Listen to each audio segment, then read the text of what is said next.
Back here on a beautiful sunny day for season number 1 for Coach DeBoer, taking over for the greatest to ever do it, the 7-time national champion Nick Saban, and now he stands on the field named after Saban. Now listen, here's the start. We get it, 5-2. That doesn't happen down here. But look at what he did at Washington in his first 6 games. He went on to win the next 21, Jordan. Kalen DeBoer is a winner, right? I know the sky is falling right now for Alabama fans. You didn't expect to have 2 losses before October. It's been a long time since that's happened, but he has a track record of getting things right. He's an offensive-minded coach. Just saw Jalen Milroe. I expect this product today to be much improved and get back on track to what these fans expected. Alabama won the toss. They elect to defer. So Brady Cook, who, as you heard moments ago, said, I realize I have about 2.5 games left to play at home. I'm going to find a way, when he decided to get back out there on the badly injured ankle a week ago and make that heroic comeback. And he's going to give it a go here at Alabama. The Missouri starting quarterback who has been missing time in practice all week, just trying to put himself in any position to go toe-to-toe with that guy, Jalen Milroe, today.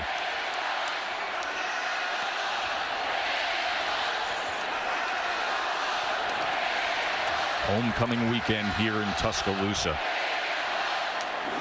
Alabama has won 20 straight homecoming games.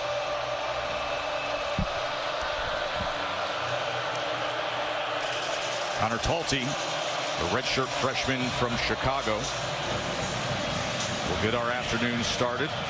Kicking to Joshua Manning for Mizzou.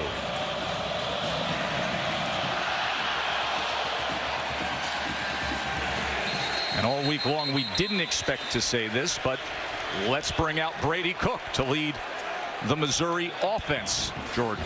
Yeah, when he's healthy, he's one of the more underrated quarterbacks in the entire country. He's 17-3 over his last 20 starts. He's a winner. It's the mobility, though, that sets him apart and sets his game apart. So that's something to pay attention to early in this game. That right ankle sprain. How much can he move? How did they get the ball out of his hands? Is he a part of the run game? All questions that need to be answered for Alabama and Missouri here early. Well, a run game that is without their starting running back, Nate Noel. Marcus Carroll gets the start. They get the ball quickly to Burden, and Burden is wrapped up immediately by Malachi Moore. And I expect to see a lot of that, getting the ball out of Brady Cook's hands really early. You mentioned the injuries. They're without their starting running back, without their leading wide receiver, Mookie Cooper, from last week. Another piece they like to move all over the place, so a lot of responsibility in Burden. Going to be on Luther Burden today to get this offense going. There is Luther Burden III, top NFL prospect, star receiver for Mizzou. Flea flicker on the second play, and ripped down is Brady Cook. That was Campbell coming in right away. The flea flicker stopped nothing from Bama's defense. Yeah, you got to get the linebackers to pause and watch Campbell right here. He's not going to pause at all. Sees it the entire way, triggers right away, and Brady Cook has no time to push that ball downfield. Nothing was open either. It was double covered as well. So really good job by this Alabama defense. 3rd down and 18 after the sack by Campbell.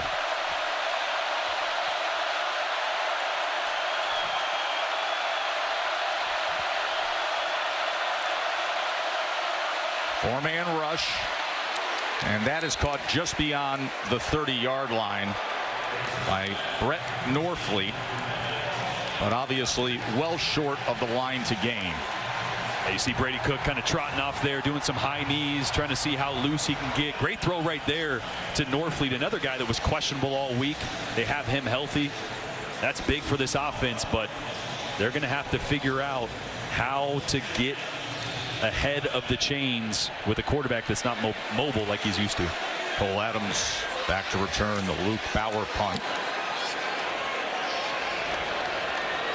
As Bauer skies it to the 22-yard line where the fair catch is called for. Jalen Milroe coming off the loss against Tennessee.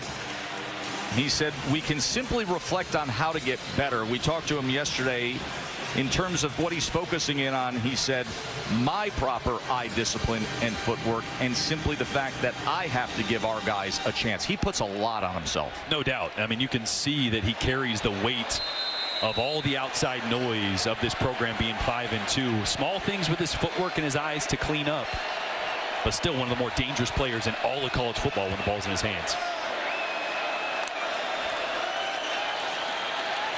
Quickly gets it out and gets it complete to Robbie Oots. Impact players are built by the Home Depot. A couple really good matchups today on both sides of the football. On Alabama's side, Ryan Williams, a dynamic 17-year-old wide receiver. If you've never heard, he's 17 years old. I think everybody said it a million times. He's so talented. Jam Miller as well, and a couple talented guys on the other side at linebacker that'll be trying to wrangle them all game. Jam Miller straight ahead as the pile push will make it a 3rd and short.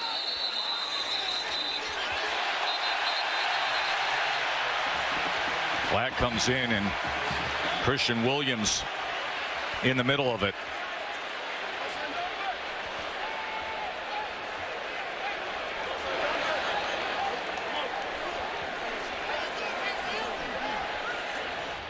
Watch the end of this.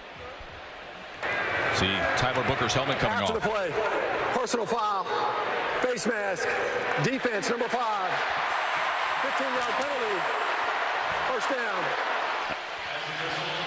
I'll tell you what, Tyler Booker rubs a lot of people the wrong way because he is so talented. He's so big. He's so physical. The #1 guard on Mel Kiper's big board for the 2025 draft. And by the way, any NFL general manager who spends time with him is going to fall in love with the guy. I mean, he's a dynamic personality and so smart and such a natural-born leader. This is Dupree, C.J. Dupree, driven back just short of midfield. That was Marvin Burks. Of course, C.J. Dupree was very vocal this week into the realities of what Bama's dealing with. Yeah, he kind of mentioned those details, right? We need to get back to the small things, how we tuck our shirts in, when we show up to meetings, not being late, all the little things off the field that ends up manifesting itself on the little things or the blown plays or missed assignments on the field. You see what he said right here. I love that the leadership of this team is taking the responsibility on themselves. You know, we're always used to Nick Saban being the one that dictates it and controls it, and that's what we talked about, the standard and the culture that was.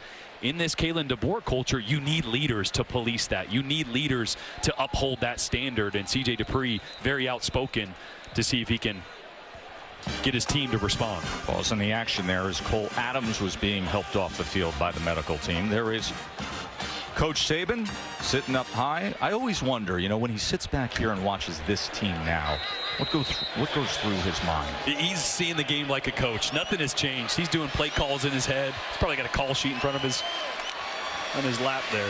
2nd and 6 as K-Law is trying to turn the corner, and he does, and that is the speed of Kendrick Law.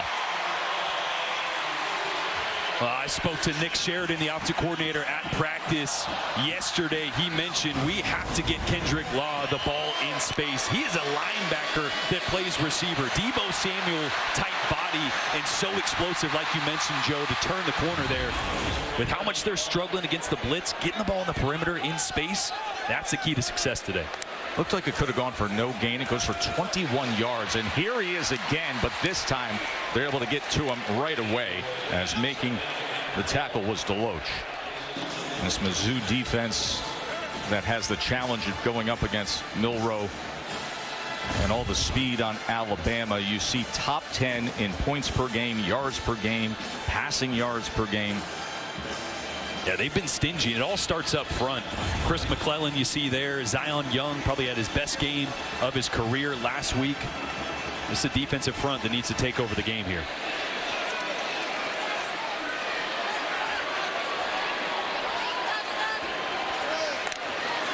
Second and 7. They swing it to Bernard. Jeremy Bernard. And only able to get a couple of yards there.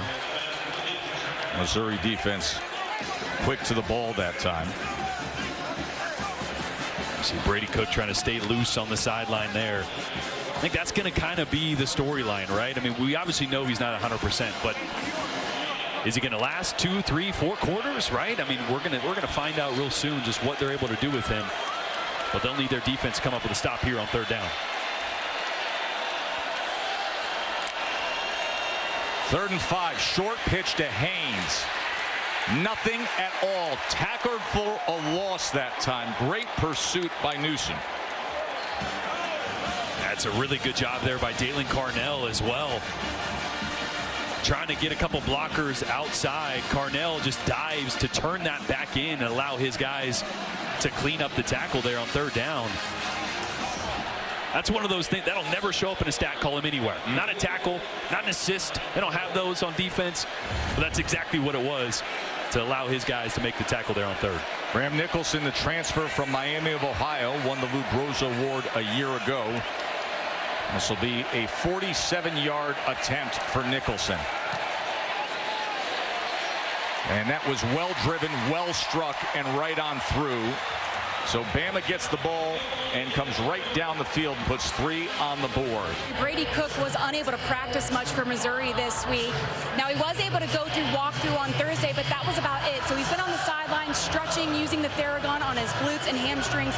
Worth mentioning that Eli Drinkwitz said this is the first time he's ever played a quarterback after not practicing much in the week, but he felt like since Cook is a 3-year starter, a veteran, established, that he had confidence in doing so, guys. And that's the direction they went. The guy, Brady Cook, who in his last 20 games has a 17-3 record. The backup is Drew Pine, the well-traveled Drew Pine, who played at Notre Dame and Arizona State as well. Eli Drinkwitz, his 5th season at Mizzou. He had to talk plenty and answer many questions about Brady Cook this week, Jordan. Here is what he said in terms of trusting him and not doubting him. Yeah, I mean, we all saw it last week against Auburn. He is an absolute warrior. And as you see there, Drink said he'd die on the field for everybody in this building. Nobody doubts him. You see that. You see that around the guys. You see him when he's on the field warming up. When I was talking to him earlier, just everybody coming up to him, giving him encouraging words and gaining confidence from just seeing him out there. Marcus Carroll straight ahead. Remember, it was a 3-and-out on their first possession. He was sacked for an 8-yard loss on that flea flicker attempt. Carroll goes ahead for 3 yards. Nate Noel's the other big story here, right? Re-injured his foot, the starting running back, tried to play against Auburn. He's had some big games so far this season. Had a career game against Vandy with 199 yards. So they're without Nate Noel, so we'll see plenty of Marcus Carroll, number 9. And here he is again, just goes for 2 yards there. That's kind of going to be what we see more between the tackles from Marcus Carroll. You know, Nate Noel, much more of a guy that gets off tackle, outside with that zone stretch. Going to see a lot of Carroll today. We already have seen some Luther Burden. They got to move him all over the place. But it's been the linebacker play from Campbell and Lawson on the Alabama side that defensive coordinator Kane Womack has been most impressed with. And with Missouri needing to run the football, those two guys are going to need a big day.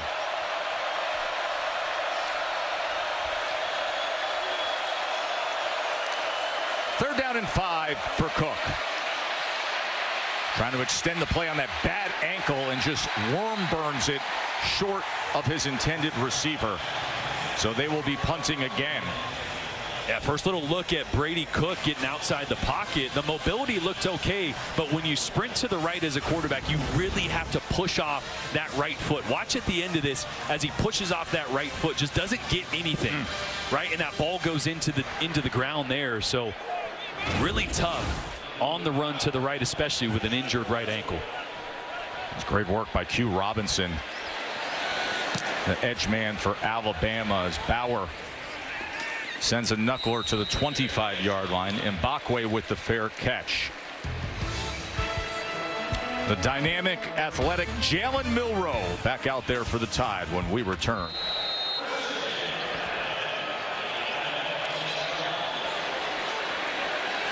That was Alabama's only loss of the season. They would go on to win the national championship.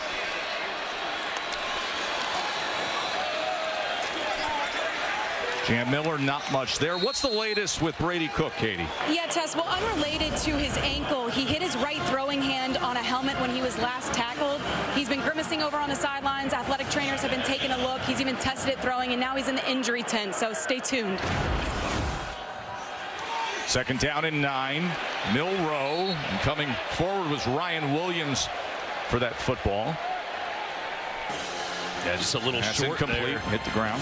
That's kind of been the story of the last few games with Milroe and Ryan Williams. Just it seemed a little bit off, whether it's a yard here, yard there, ball too high, ball on the back shoulder. Obviously, Ryan Williams, one of the more talented players in the entire country, but that relationship and chemistry still developing between those two.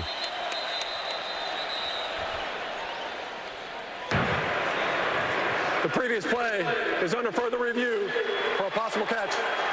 So they're going to take a look at this Ryan Williams effort coming back for the ball. It was a low thrown ball. He had to try to dig deep for and get his hands underneath. The ruling on the field was incomplete. Yeah, and he was pretty adamant as soon as he popped up that he caught it. Let's see if we get a good look at it. It almost looks like his hands were under there. Let's see if we get a tighter look at it. But you see him right away. I mean, receivers usually know. They right? do. They also always think they're open every single route and they catch every ball, so you can never trust one. But it seemed like his initial reaction right there was that he caught that one pretty clean.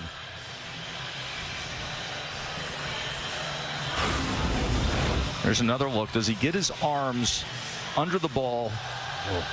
And then you absolutely cannot tell if there was any movement with the ball, if he has firm control or not. But look at the arms. Yeah, you know, it's tough too because the shadows there. Right. It's really dark. The football and the shadow underneath him there kind of blend everything together. Tough to tell if it grazes the grass at all. It's a great snap zoom to try to get a peek there. Watch the ball. Can you see it hit the turf? You see how there's the point of the ball. Yeah, you see the nose pops up. So I think that ball grazes the grass there. But is that going to be enough for the replay officials to go, hey, absolutely, that's incomplete. But definitely with that ball popping up like that. Let's bring in our rules expert, Matt Austin. Matty, the nose of the ball got our attention. Did it get yours? After further review, the ruling on the field stands. Incomplete pass. Yeah, no, I agree with everything you guys just said. I don't think that was a completed pass. I also don't think there was anything there to overturn. So letting it stand, I think, was the right call. So it is incomplete. 3rd down and 9. Bama was 3 of 14 on 3rd down against Tennessee last week in that loss on the road. Let's see how they do here facing a 3rd and long.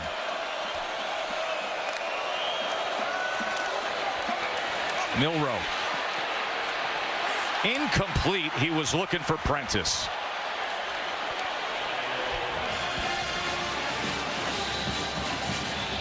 Yeah, it's a really tough throw. Watch the pressure come off the edge.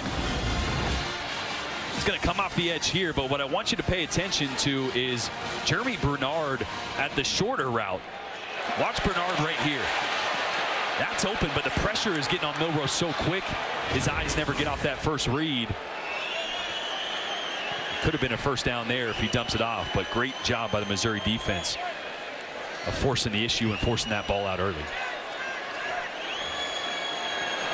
James Burnap to punt away, as it takes a favorable Alabama bounce inside the 20-yard line.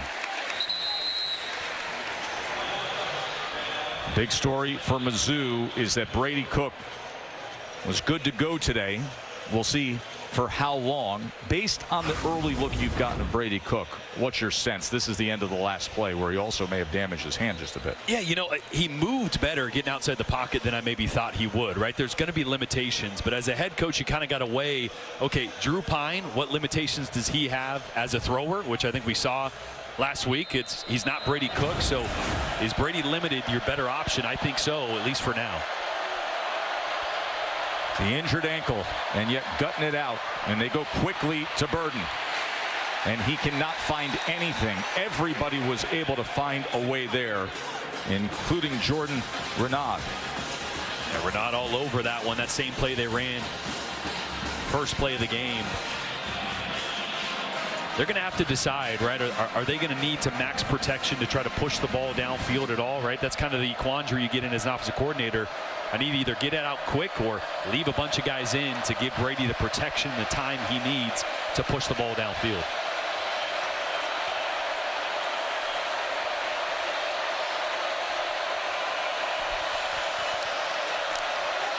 Second and 10.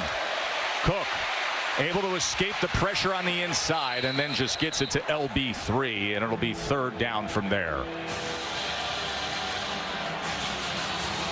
Second time we've seen Cook, second or third time, get outside the pocket there. It's been all Luther Burden. Last 3rd down, targeted the tight end, but they're going to take the tight end out right now, go 4 wide receivers and 1 running back, 10 personnel. And Alabama showing pressure.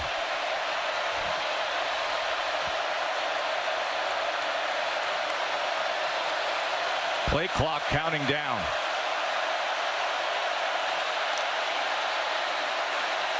Third down and 7. Oh, and the flag came in, but I'm not sure LT Overton realized it. That wasn't exactly the cleanest officiating there.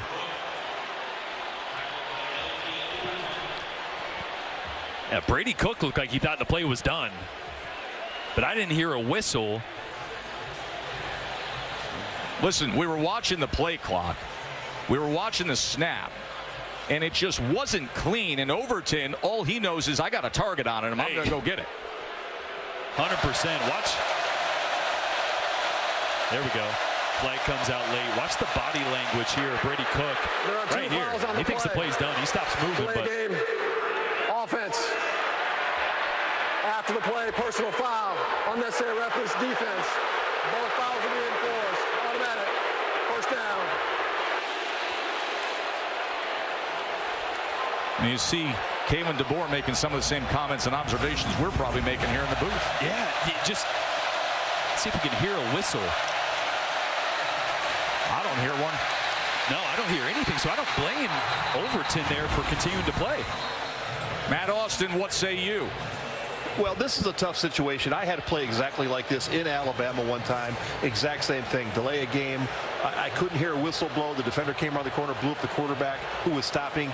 I didn't hear a whistle. I didn't enforce the late hit because I couldn't hear the whistle. I didn't blame the defender. So this is a tough one. Matt, the way you adjudicated it, what you described, is exactly how I think it should go here. We're here in the stadium watching it. Everybody's reacting as if it's a live play and it's a full go, as was Overton. But it's first down for Mizzou. Cook drives the ball complete out to the 40-yard line to Northfleet, who, when he's at his best at 6'6", 255, can be a very good target for him. Yeah, the second time Brady Cook has found him in a soft spot over the middle of the field. Brady looked good there from the pocket. 2nd and 2. Roberts turning the corner, and he'll pick up the first down for Mizzou. They just had their first down of the game by way of penalty.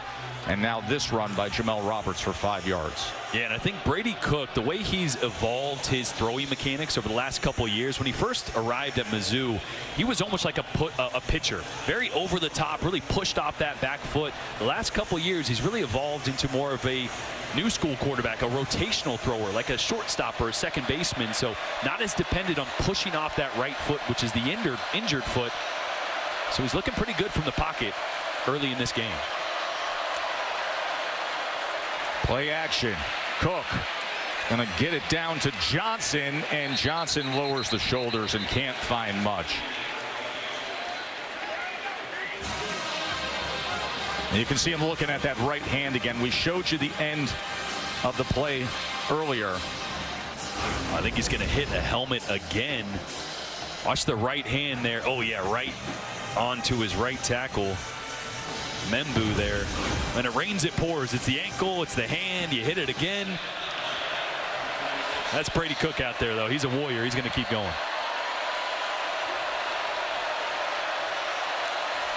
Second and 9. As he comes back with the drag tight end, Jordan Harris with the completion.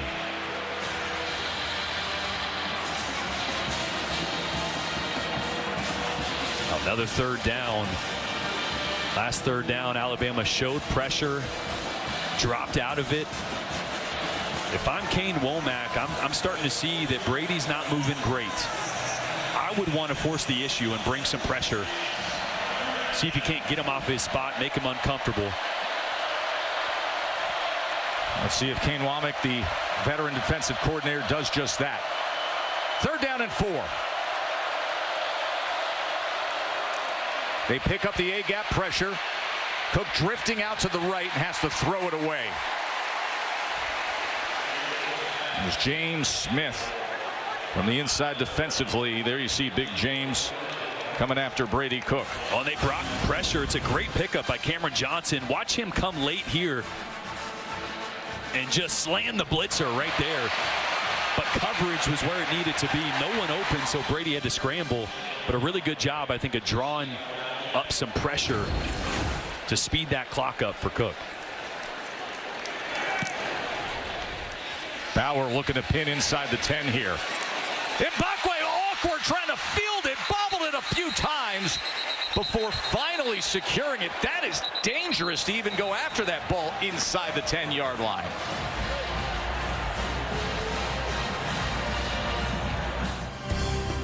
The ball, you see Eli Drinkwitz trying to make his point. They did move the ball back to the first point of contact, which is the 7-yard line, Jordan. Yeah, even though he advanced it a little bit further because he signaled for fair catch. As soon as he touches it, that's where that ball will end up being spotted. Not sure what Eli was up in arms about, but Justice Haynes.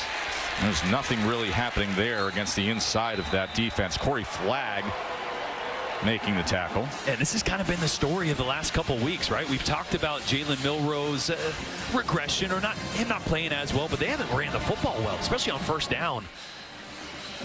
They've had really long second down and third and first down situations. You got to run it better on first. 2nd and 9 for Milroe as he just goes underneath for a couple of yards, finding Justice Haynes. So it'll be 3rd down. And Alabama just at their own 10-yard line. And another 3rd and long, kind of like I mentioned, Nick Sheridan talking to us yesterday. That was one of the main things he harped on, just being better on 1st and 2nd down, because Jalen Milroe dropped back 49 times last week. That's not where you want to live, but you have to when you're in 3rd and 8 and 9 half the game.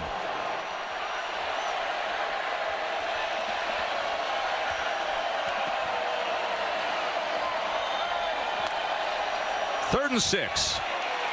Milroe pressured and taken down and sacked. Big play, Johnny Walker. Watch Johnny Walker working on Caden Proctor, who has yet to give up a sack this year after giving up 9 last year. He's been much improved, but watch Johnny Walker just win with the speed. Great with his hands right there, too. Swatted the hand away, dipped the left shoulder underneath, and gets to Jalen Milroe. That's one thing Corey Batoon, the defensive coordinator, mentioned. We have to be unselfish in our pass rushes. Once you get to the level of the quarterback, you got to condense and close in on him. Great job there by Johnny Walker. From his own end zone is Burnham. And a fair catch just beyond midfield by LB3. We had him a couple weeks ago playing Missouri. Dominated that game, and Connor Wigman has added another element to the pass game that they didn't have with the young freshman Marcel Reed. They're much more explosive. That's going to be a duel between Wigman and Garrett Nussmeier. Carroll goes ahead for 3 yards. You know, it's funny when you lose the opening game, and sometimes people then they stop paying attention to you for a little bit. But listen, we've spent time with A&M. That is a good roster that is well coached, as you know is the case with LSU. This is a big one tonight. You know, sometimes it's good to lose early. It is. You get all the expectations, the pressure, everybody forgets about you, and you can just buckle down and go play ball. And that's really what both those teams have done. They've gotten better every game this year, and they're poised for a playoff run, both of them. We come to the end of the first quarter that Brady Cook was able to compete in with that bad ankle. It's just 3-0 Alabama, the SEC on ABC. Welcome back to Tuscaloosa. I'm on the sidelines here with Eli Drinkwitz. Your defense is off to a great start. What do you need to see from your offense to find your rhythm here? Yeah, exactly. We got to continue to stick with the run game. 3rd downs, they played a lot more zone than they've showed, so we just got to settle into that. And what was the point you were making on the bobbled fair catch? It's a penalty, but they didn't call it because it's a judgment call, but I'm not going to get fined today. Thank you. Start of the second quarter. We'll explain that reference in a moment here as Carroll takes it ahead for barely a gain. What Eli's talking about was Mbakwe, the Alabama return man, who was trying to secure the fair catch. He's not running after making a fair catch. He actually is running, juggling the ball, simply trying to secure it, which technically it falls into that bucket. But even Matt Austin, our rules expert, said I would never call that because he hasn't even secured the ball yet while he's going up. Yeah, I mean, one thing if he took that fair catch and then sprinted off 20 yards downfield like he's trying to make a play, it's a little bit of a continuation there. So I think the judgment was right to not call that one. Yeah. Eli disagrees. But technically you could, yes. to Eli's point.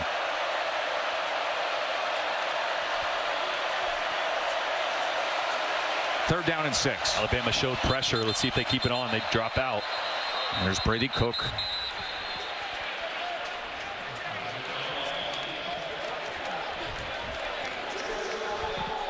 And a timeout is going to be used by Mizzou. It's great talking to Jalen Milroe. He said, look, everybody has the same goals to start the season. Everyone wants to win an SEC championship, get to the college football playoff, win a national championship, but not everyone responds to adversity the same.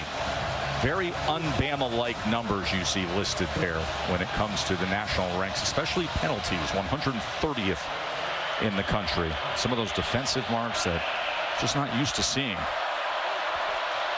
Third down and 6. Here's an opportunity for the defense to showcase themselves. Yeah, blitz zero look with this picket fence.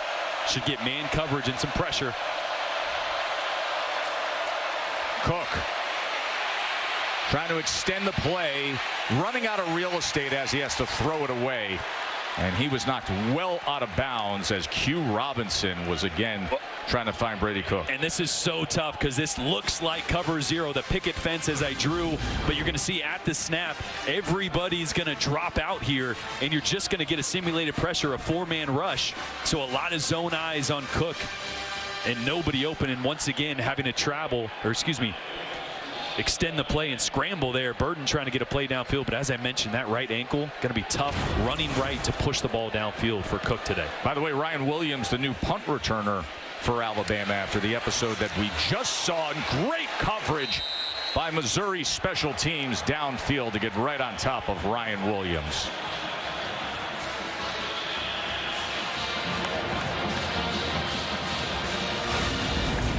A little change in the punt returner here. Now it's Ryan Williams. He's a tough one to bring down when you got 2 or 3 guys. Marvin Burks leading the way there. Nowhere to go for the dynamic freshman. Also, Brett LeBlanc, the snapper. Yeah, love that.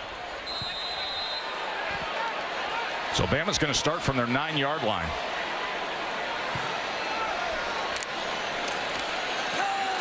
Quickly back to Ryan Williams, looking to split defenders, and for a moment he does as he finds his way out near the 15. And I kind of mentioned earlier just that chemistry and relationship. And everybody talks about how young, how dynamic Ryan Williams is, and what you're seeing is sometimes the route depth maybe is a little short or a little long, and you're seeing, like last week, 20 targets but just 8 receptions, 73 yards. So that chemistry still evolving for Milroe and the talented freshman.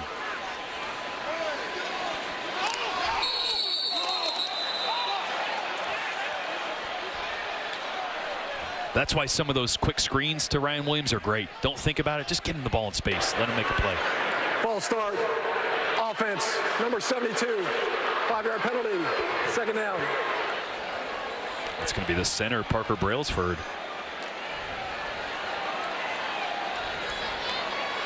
Just a little flinch with his left arm on that dummy cadence by Jalen Milroe.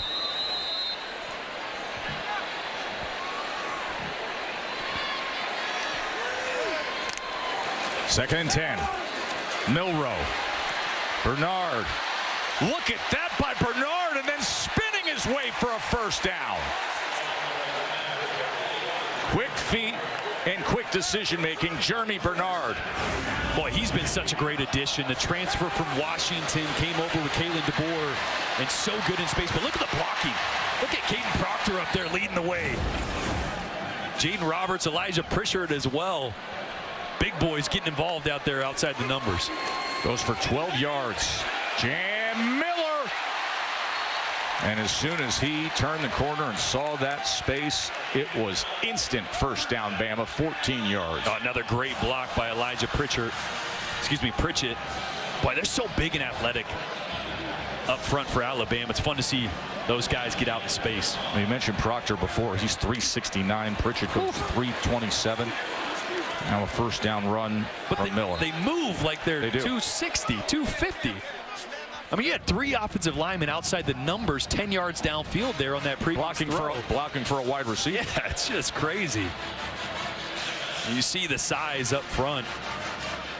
Across the board, 369, 325. Pritchett, 327. Some big physical athletes for Alabama, and they're leaning on them right now.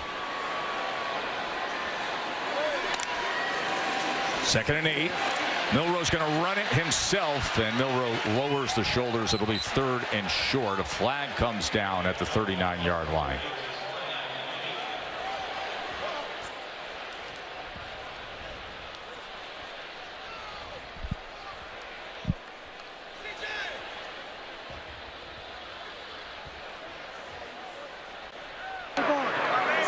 Holding, offense, number 52, 10-yard penalty, 2nd down. Marvin Burks Jr. is slow to get up, and the Missouri trainers are out to midfield, as you can see him reaching for the back of his right leg. So we'll take a short break while they look at their starting safety. Level linebacker play starting with Tristan Newsome has been just fantastic. Only 35 rushing yards so far from Alabama. A lot of it came on that Kendrick Law run. Pressure on Jalen Milroe, and then Johnny Walker backed up, got a big sack as well. The defensive front linebackers playing so well early in this game. 2nd and 16 for Milroe. He's going to launch it downfield and just beyond the fingertips of Kobe Prentice.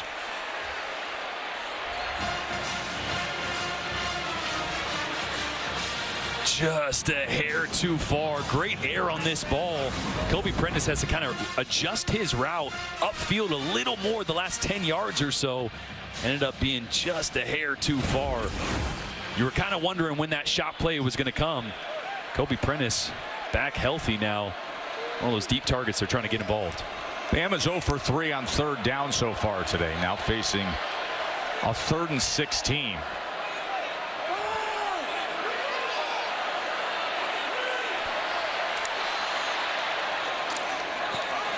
Milroe pressured and sacked. Johnny Walker gets him again. Boy, just a 4-man rush. Actually a 5-man rush from Missouri. So they're down 1 on the back end, but coverage is just great. Watch this across the board.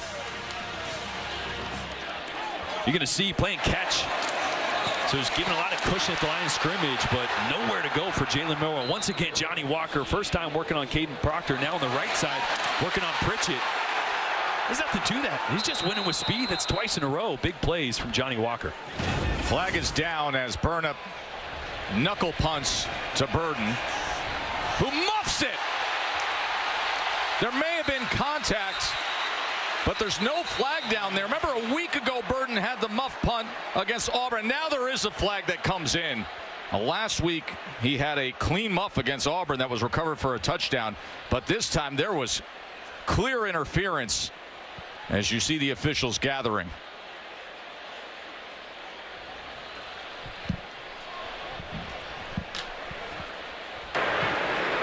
There is no foul for illegal formation against the offense. However, kick-catch interference. CV team number 9, 15-yard penalty. First down. That's Mbakwe, who was the guy that bobbled that punt return as well. Just getting a piece of Luther Burden there. So one near special teams mistake from the true freshman Mbakwe, and another that was a mistake and was a flag. And these are some of these little details, right? We saw the penalty graphic. This Alabama team is just not sharp in all the little things in these games, and they keep adding up to bigger mistakes.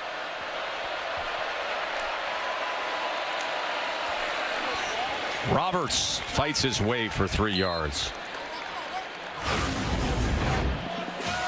This is Eli Drinkwitz. Right after that punt, playing to the Bama crowd. Yeah, that's us. Go ahead, keep yelling. It's first down for us. Oh, drink's fun, man. I like being around Eli. He's got a little chip on his shoulder, maybe a massive chip on his shoulder. So he's going to say it how it is. Not afraid to express himself. 2nd and 6. Roberts catches a hole, goes past midfield, and moves the chains.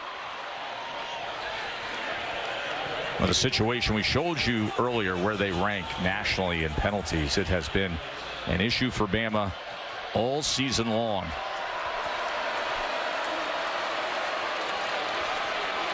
Roberts trying to test the left side, a couple of yards there. And again, it's just field position, right? So fair catch interference there. You're going to see the penalties that are not what we're used to seeing out of an Alabama program.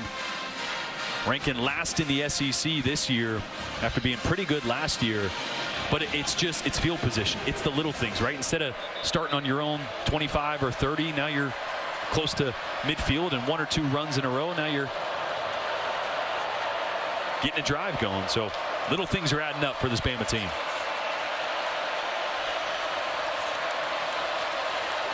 Second and 7. Cook. Outstretched effort by Marquise Johnson. Didn't really have a chance. Brown had coverage on him. Yeah, we really haven't mentioned how thin this Alabama secondary has been as well. Kane Womack in our conversation said, look, we usually have like a 6-man rotation on the back end. 5 of those guys went out last week against Tennessee. So you saw right there Xavier Brown, one of those guys that went out, but he's healthy. Damani Jackson, you saw there, went out last week. He's back and healthy. So they're thin. Most of the guys are back, and a great job there by a true freshman as Missouri tried to take a shot. They're without Keon Sabb in that defensive backfield this week. 3rd down and 7. Cook. Another shot downfield, and that looked like it was right off of Malachi Moore, who was up against Luther Burden III, so incomplete. 4th down. That's just a really good job by Malachi Moore. It's a slot fade. He just does a good job of pushing Luther, taking away leverage, making him go towards the sideline and suffocating any space for that ball. And at the end does a great job of turning around here in the progressive pylon cam. You see Malachi took it off the helmet, but good job trying to find the ball there. Never going to get a flag in that situation. Great coverage once again. So Luke Bauer into punt away. And that's going to check up for a moment before it drifts into the end zone. 8:46 before we get to halftime. Low-scoring, offensively challenged game. Homecoming weekend, a beautiful view of Tuscaloosa. Mental errors. It's a focus thing. It's not knowing when to flip that switch and be detail-oriented right now that Alabama's really struggling with.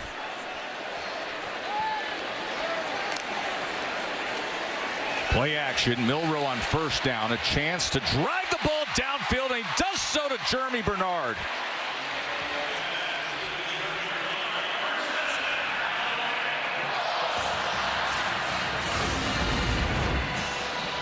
Boy, the attention was taken away by Ryan Williams downfield with left Bernard with a lot of green grass. And that time Milroe put it right on him. 26 yards is their longest play today. Here's Justice Haynes for 9 yards. Let's check in the studio to Kevin. Matthew Golden, we're tied up at 7, SEC Network. Justice Haynes goes ahead to pick up the 1st down. It's an interesting one brewing in Nashville today. Vandy, you start listening, you start to gain some confidence, and anything can happen. What a season, special season there. That's what belief will do, right? You're always going to be overmatched from a talent perspective at Vandy, but if you believe, weird things can happen, and maybe brewing once again in Nash Vegas. Trey Norwood, the starting corner, was being taken off the field and able to jog off. It's a good sign. College football rankings are brought to you by Capital One. Texas now number 5 after what happened against Georgia, and that is the battle they're in at Vandy today. Yeah, we say Ohio State have a close call with Nebraska and Dylan Raiola. Oregon handling Illinois right now. But the big one for me is going to be, oh, there it goes. Hey, you know what? Sometimes you're just a little late. But it's going to be LSU, Texas A&M. That one tonight has college football playoff implications all over it. Garrett Nussmeier, top 7 in the country in yards passing per game. Jalen Milroe, of course, what he's capable of doing with the legs when he gets to the edge. It'll be a yard short of that line to gain. 2nd and 1 coming. I think that's what Alabama fans were waiting for last week against Tennessee. For Milroe really to take off and use his legs. Not a ton on the ground. His first game without a rushing touchdown last week. So good to see him using his legs here. Here's Miller, who goes ahead to move the chains. Katie. Yeah, it says, I mean, Jalen Milroe had no idea that there was a narrative out there this week that he was injured. None. He had to ask us when we met with him yesterday, well, what are they saying is wrong with me? Which shows you how little he pays attention to social media, which is a good thing. He said it's not a health issue, it's a lack of execution. He took ownership for last week's loss. He said he has to be better, and he's worked to get things right this week, guys. You know, Katie, you had a fascinating conversation with Coach DeBoer about just how much ownership he does take, as he is tackled for a loss here. And Jordan, Coach DeBoer said this, you know, he's got to release just a little bit of that where he puts it all on himself. All you got to do is get back to basics things. But this is a young man who will always take the blame, always hold himself most accountable. Which you want as a quarterback, but you also have to be able to flush it and move on game to game or move on play to play. And that's what DeBoer wants to see more of out of Milroe. 2nd and 12. Complete. That is Jeremy Bernard again as he's down to the 12-yard line. A good ball from Jalen Milroe. Yeah, it's a really good job. It's just going to be cover 3.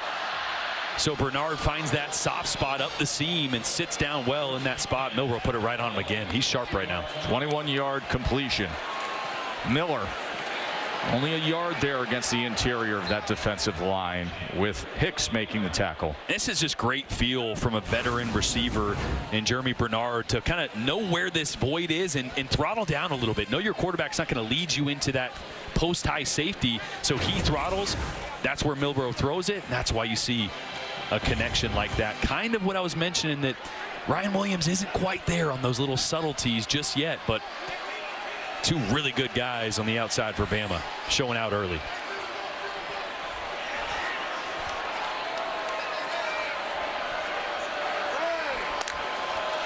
Second and 9, design quarterback run. Milroe got those shoulders going straight ahead as a flag comes in at the 12-yard line.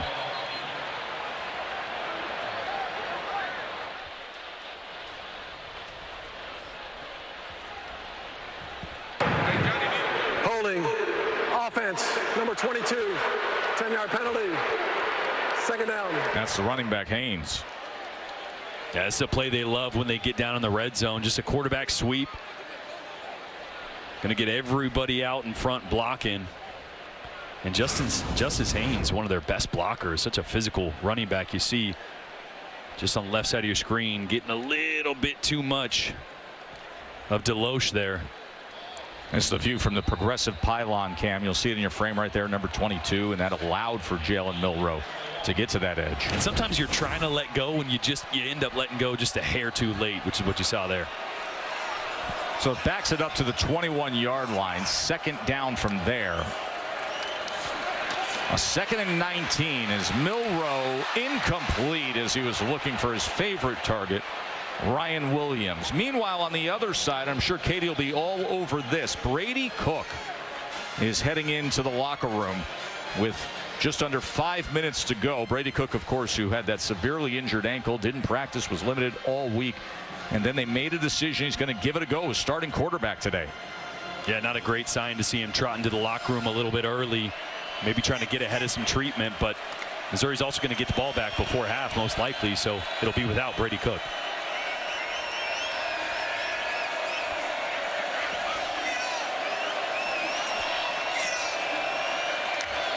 Third down and 19. Incomplete as he was looking for Bernard in the end zone. Toriano Pride had coverage.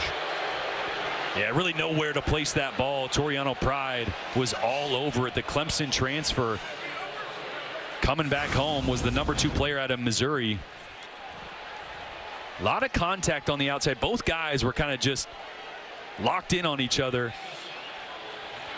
Let's see, it's a good job there by Pride of turning to the football, right? He initiates, they both initiate contact, then he turns his head. So I think a good job letting that one just be a physical play on the outside. Graham Nicholson, who made earlier from 47. This from 39. And oh so easy for Nicholson. So Drew Pine getting set to come on out and play quarterback for Mizzou when we return. 6-zip tied. What a tremendous weekend of weather here in Tuscaloosa. Homecoming weekend. You just walk through the town and it's got a great spirit to it. Let's go to.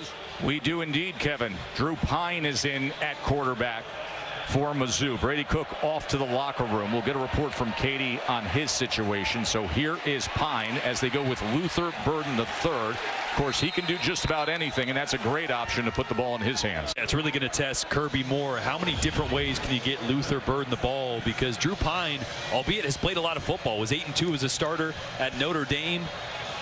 4-1 against top 25 teams, so no stranger to hostile environments and good quality football, but some limitations with his arms.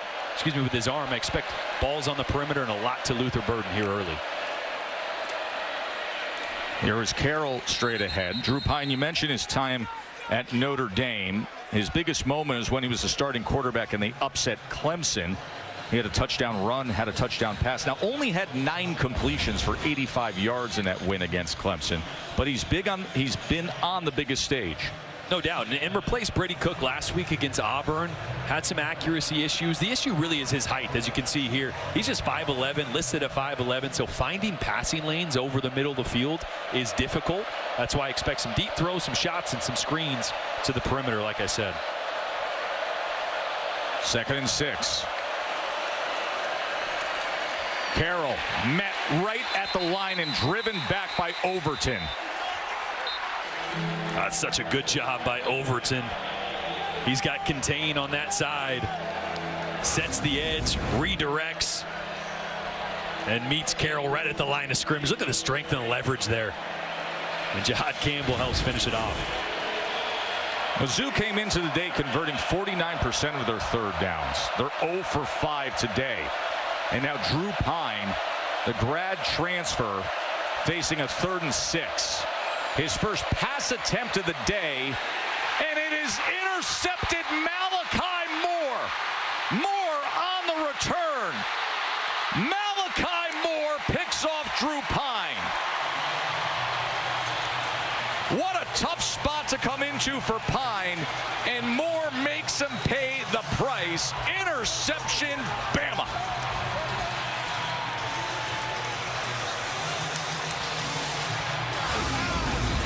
Boy, the veteran safety, Malachi Moore. Watch him in the middle, just playing center field, watching Drew Pine's eyes. And I mentioned the height. I don't think Drew Pine ever saw him. Look at all these guys right in the vision of Drew Pine. I don't think he knew Malachi Moore was sitting right there in the middle of the field as he tries to find Luther Burden up the seam. So with that interception and the return, Alabama takes over. Just over 2.5 minutes till we get to Kevin and Booger in the studio, and they take over at the 35-yard line.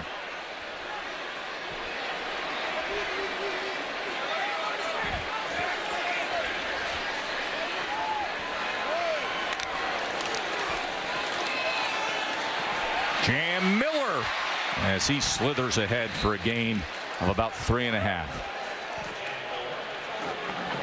Bama just had the field goal drive moments ago. That last drive was 11 plays, 59 yards. That's basically what they did in the first 4 drives. Yeah, well, you saw the run game start to get going, so you saw the play action pass off that with the big one to Bernard, and also mixed in some Q runs with Milroe as well, starting to find their rhythm on offense. That's when I think they're at their best, when they just settle into the quarterback runs with Jalen Milroe. Just keep it simple. Could be a free play here as he goes downfield, and he connects with Henderson inside the 5. Smart to take the strike by Milroe. And this is so good. The exact same play. Offside. Defense, number 5. That penalty's declined. Results of the play. 1st down. 2-minute timeout has arrived.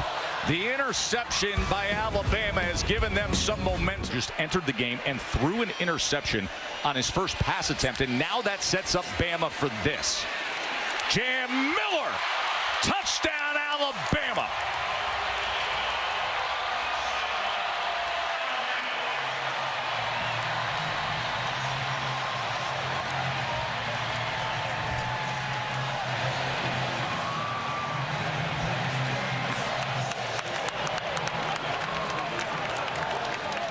So Jam Miller, the 3-yard rushing touchdown.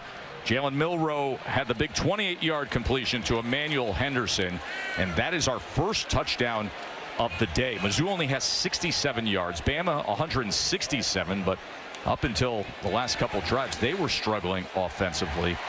And now a bit of a cushion for number 15 Alabama in what really feels like a gotta-have-it playoff eliminator type of game from here on out, with 2 losses now on the season. AT&T connected. Cam Jordan, take us through it. Yeah, back to the interception. They're trying to get Luther Burden up the seam here, but watch Malachi Moore. Eyes on Drew Pine the entire time. Pine never looks him off. Malachi Moore just playing center field. It was a bad ball and a great play by Malachi Moore to get the interception, run it back, and set up Alabama for a big pass play of their own to get down the 3-yard line. And then it was Jam Miller capping it off for a touchdown. And this offense is starting to get in rhythm, starting to hit their stride here in the second quarter.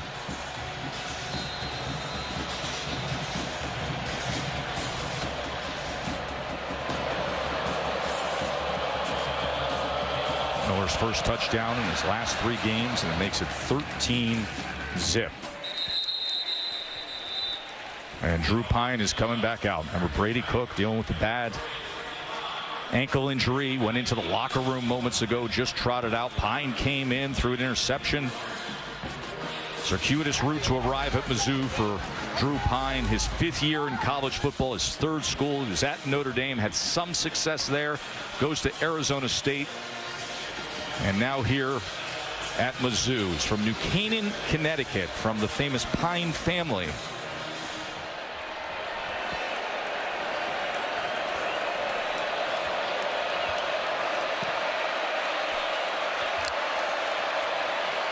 Roberts will take it off right tackle, and a good push by Jamal Roberts on first down. Yeah, it's such an important drive here, Joe. You've mentioned a couple times just the ramifications of this game. It is an elimination game for Missouri. I believe, I mean, it's not 100%, but if they don't win here today, I think their playoff hopes are dashed. And here with 1:30 left in this first half, Alabama's going to get the ball at the second half. So important to try to get some points here for Missouri in this Drew Pine offense.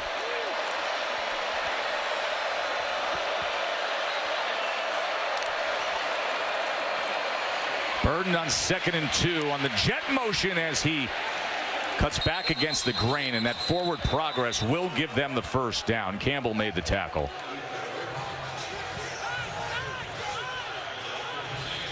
Once again, a great play by Jihad Campbell.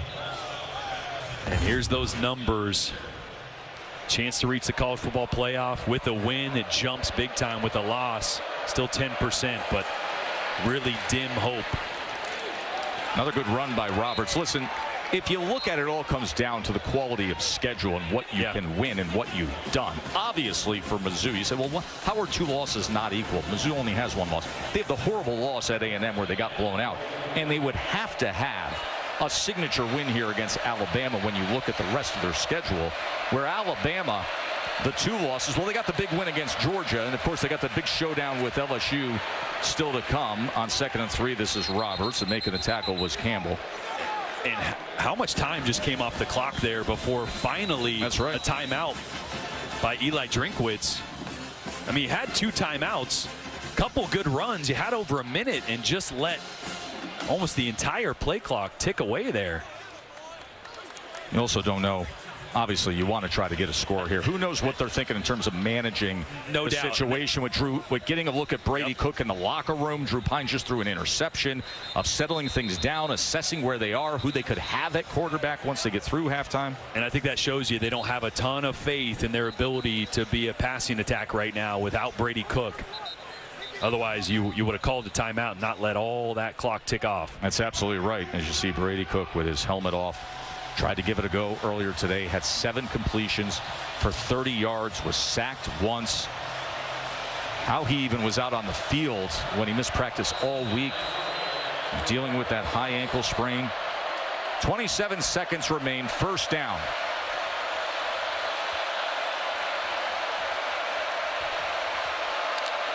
Drew Pine back to pass. And he's going to check down to Roberts, as Roberts will get out of bounds. We'll see where they mark him near the sticks there. And they will give him the first down. See, that one a really good play there by Drew Pine. Alabama sat back in soft zone coverage. He stepped up in the pocket, checked the ball down to Jamal Roberts, and picked up a first down. See if they can do that one more time and get in field goal range. He said Drew Pine had a really good week of practice, just didn't have a good first go of it on his first attempt. And now maybe settling in just a little bit as he looks for Brett Northfleet.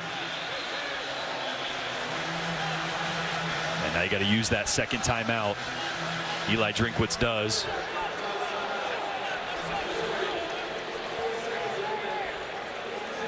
From where it is, it'd be about a 58-yard field goal. So I feel like you got to try to get a couple more yards to give yourself a chance at 3 here.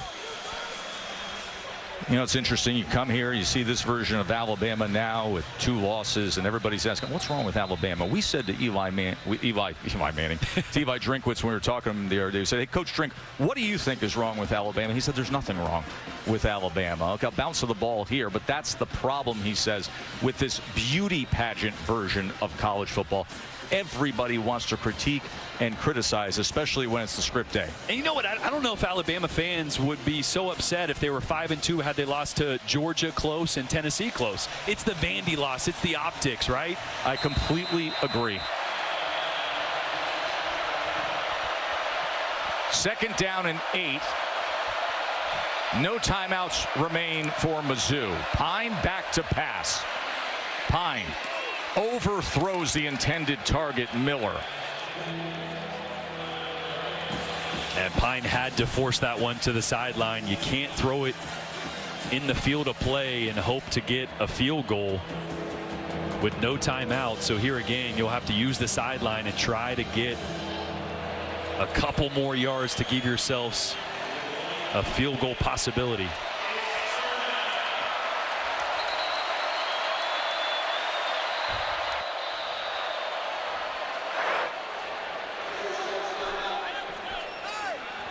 And timeout's going to be used by Alabama. Remember, Alabama is going to receive the second half kickoff.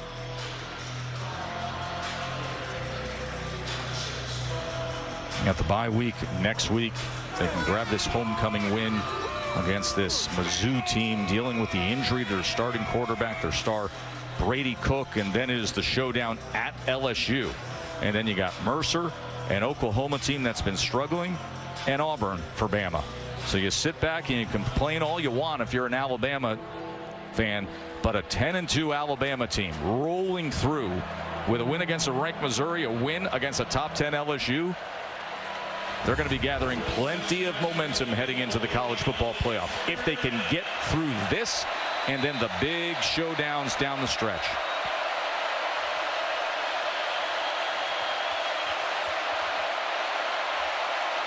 How will Missouri handle these final 10 ticks of the clock? Pine off the fingertips of Theo Weiss Jr. And that's tough there. Right, yeah, I was talking about wanting to work the sideline.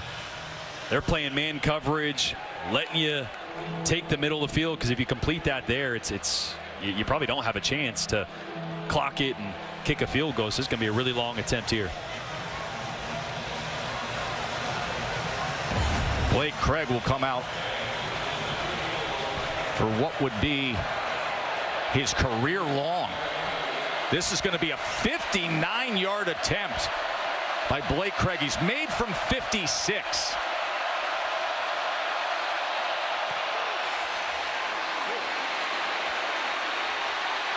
And this is returnable. That is Kendrick Law. As he's still on his feet, kept his balance before being taken down and closing out this first half. If you look at the math, Missouri and Alabama, the playoff chances basically flip with winning this game. Of course, Bama already with the 2 losses, but they do have the big signature win against Georgia, so running the table would get them into the college football playoff. Mizzou wants to avoid that second loss, and they're trailing and in a hole here on the road in Tuscaloosa. This is Henderson on the return. Katie. Yeah, Tess, I just spoke with Eli Drinkowitz. He told me that Brady Cook will not return in this game. We saw him go into Alabama's locker room in the second quarter. He went into their locker room because they have an x-ray machine. They took some pictures of that right throwing hand. I asked Drinkowitz how severe is the hand injury. He said severe enough for him to be ruled out. This is Drew Pine's game. And you know it had to be bad, Katie, because Brady was already playing through a ton of pain and immobility with that ankle.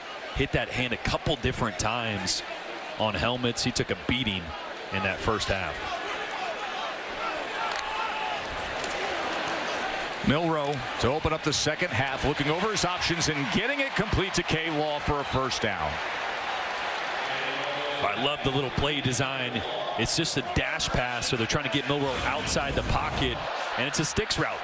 Get past the sticks, turn around, look for the ball. Great accuracy by Milroe, and another good one to Kendrick Law. Milroe just dives ahead for a gain of 2 after that 14-yard completion to open up this second half.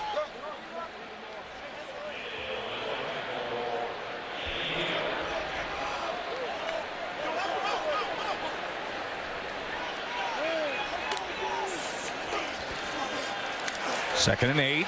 Steps up in the pocket. This is where he's so dangerous, splitting defenders, gliding his way downfield, picks up a little bit of a shade block from the tight end and scoots out of bounds. And if you blink and you give him green grass, 32 yards later, Jalen Milroe.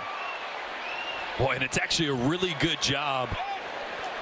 Dre Norwood is down. As Dre Norwood's down, it was a really good job initially of pass rush, of kind of eating up those lanes, but it just got skinny, jumped through a hole, and then it's almost like a punt return. Watch this. Look it up the middle. It's actually a really good job by these 2 interior guys of kind of setting the pocket and not giving these huge rush lanes for Milroe. Watch this. It kind of squeezes, but he's just able to sidestep, get skinny, jump through the middle, and it's like a punt return. Once he gets into the open field like that, it's just unfair. By the way, number 11, Corey Flagg's a good athlete. Oh, yeah. It's as if he's standing still when Jalen Milroe hits that next gear and just runs right around him. And that's the 5th play of 20 or more yards for Bama. And at the end of that play, Dre Norwood, the starting corner for Missouri, was down. This is what happened. As you see, yeah, C.J. Dupree there. C.J. Dupree, the big tight end. Yeah, kind of catching him with his left hand.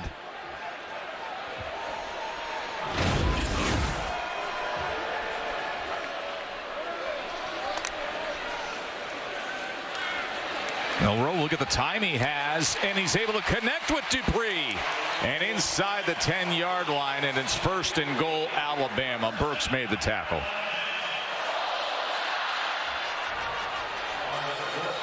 A 23-yard reception for Dupree.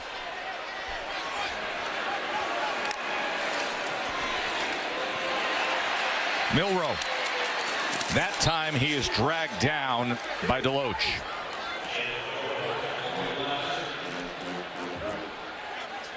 I mentioned it a few times down here. Once they get inside that 15-yard line, Nick Sheridan loves to dial up these quarterback run plays. Deloach doing a really good job, as you mentioned, just staying patient on the backside. And that's what you got to do against Milroe. You never know which direction he's going to go. So even if you're on the other side of the field, just stay put and make sure he's not running back your way.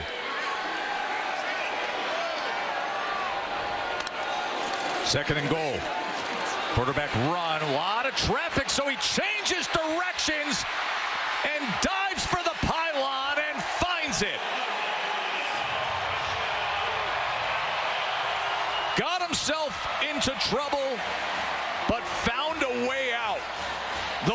heels of Milroe.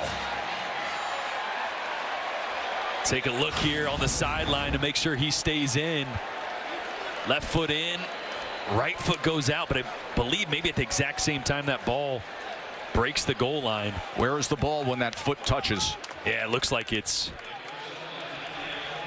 Remember, any part of that ball just has to reach the front part of this goal line. Oh, yeah. That's a touch. What a play. I mean, that play was blown up by Christian Williams.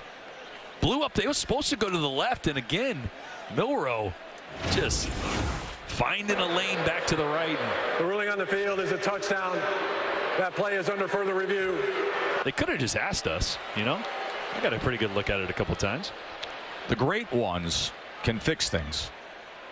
He's an eraser. He is. Because this play is blown up, and it's supposed to go wide to the left. He ends up obviously right here at the right front pylon. As you can see, as soon as that foot hits, watch where this ball is. It's not a perfect angle, but as that foot hits, that right hand and the ball look to me.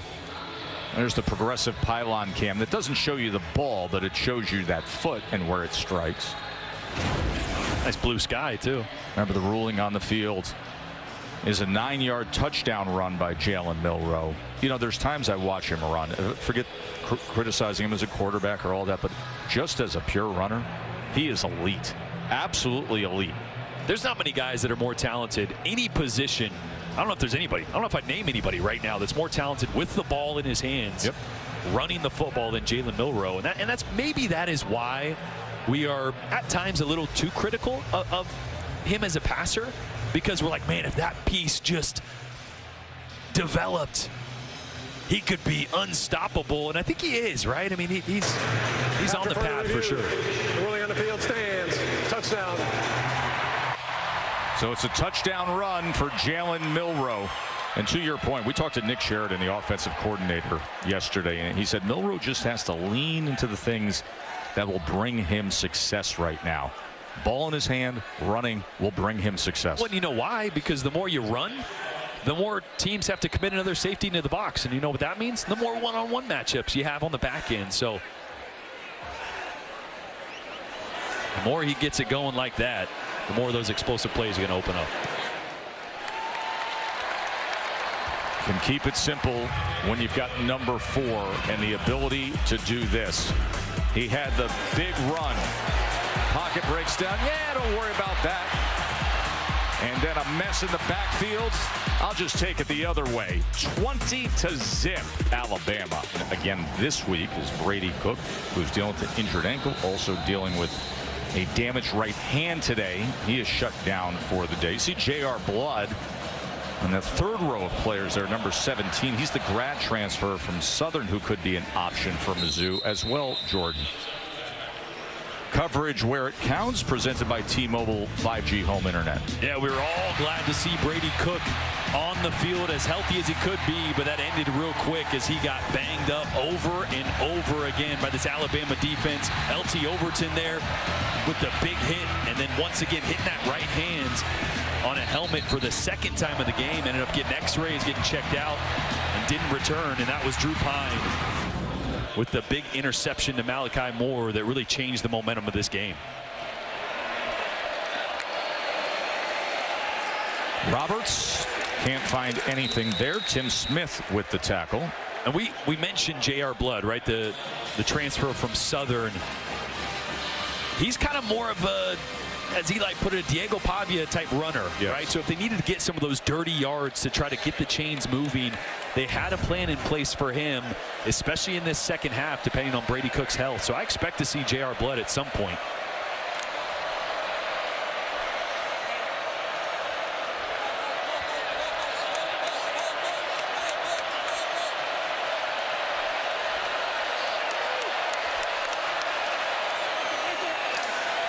Again, they go with Jamal Roberts, and again he is tackled by that big defensive line. This time was Latham. Remember, a big one still to come with LSU and Texas A&M. So much on the line and taking prime position at the top of this conference. I mentioned the 8 SEC top 10 teams that have already taken losses this year. It's so competitive in that upper tier. 3rd down and 10 for Pine, who's going to run it himself, and Pine looks like he's going to have the first down as he put his shoulder down and was tackled by Hubbard. Oh, it's a great job of looking to the sideline and letting Kirby Moore change the protection. Watch Roberts come off the edge and pick up Damani Jackson blitzing from the corner spot. That allows Drew Pine to step up with some room, use his legs, and I love him being physical there at the end of the play and picking up that first. Yeah, they were 0 for 7 on 3rd down prior to that as Manning gets the reception. That was their first 3rd down conversion. That was the first 3rd down conversion of the game. 10.5 Either minutes. side. 10.5 minutes to go here. Yeah, it's just been one of those days for Kirby Moore. Yeah, Bama's 0 for 5. Yeah, on the left, offensive coordinator for Missouri. Right, he had a game plan, probably more so for Drew Pine and J.R. Blood, and then Brady last minute was able to be healthy enough to get out there, and now you're back to Pine and trying to figure out how you can manufacture some yards here and claw your way back into this game. There's Brady Cook, out injured, tried to give it a go after that incredible comeback a week ago with the ankle injury, and goes to the hospital and then comes back to the practice facility to see if he could go, comes back in the game when they're trailing, and throws 2 fourth-quarter touchdowns for the comeback win against Auburn. Nobody thought he'd even be out there today, and yet there he was starting the game. And then not just the ankle, but was dealing with a banged-up right hand. So he is shut down for the afternoon. 3rd down and 1. This is where I thought I might see J.R. Blood, but a little wishbone formation. I expect to run up the middle. And with that, with Roberts, they will move the chains. Well, we mentioned last week against Auburn, Jordan, really a legacy-making drive from Brady Cook. Yeah, it was just a heroic return for Brady Cook. He goes down with the injury, leaves, goes to the hospital, comes back on the sideline after warming himself up. Big 3rd down completion to Mookie Cooper there, looking as healthy as he was, even after getting an MRI at the hospital. When he came back late in the 3rd quarter, it was 17-6. They won that game 21-17 on the back of that young man.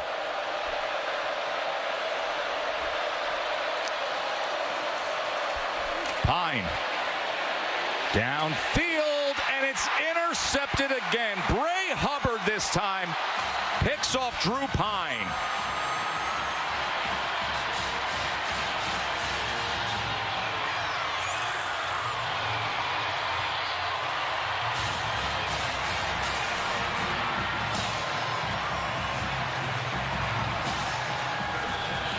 Another huge interception by this Bama secondary. And the Roll Tide crowd is rolling. Boy, once again, you're going to get a post-high safety. Watch the eyes of Drew Pine. He is going to look this direction, but look what that does to the safety. He's going to follow his eyes. He never looks to the right, never gets his eyes anywhere else. So a really easy read by Bray Hubbard to just go, oh, you're looking left, you're going to throw left, I'm going to go snag this one out of the air. That is incomplete, as it was a forward pass to Kobe Prentice. And Tess, those are all pretty much predetermined as a quarterback. So if I know I'm going to work that left side, Luther Burden, I want my eyes to start right, to at least just hold the safety in the middle of the field. I don't need him to move. I just don't want him to go to where I'm going to throw. And Drew Pine's played a lot of football. It's something that he probably knows. It's just things are moving really fast right now for him, having not played a ton of football in the last year.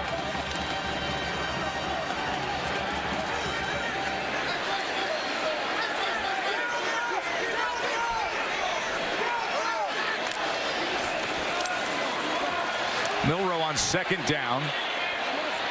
That was denied at the last second by Pride. Toriano Pride had coverage on Emmanuel Henderson. That's really good coverage there. This ball hung probably just a little more than Milroe wanted to. He's fallen away, so he's not able to drive this one as much. You see Ryan Williams there at the top working on Deloche, and on the other side was Toriano Pride, who, like I said, made a good break on that ball that hung just a little bit too long.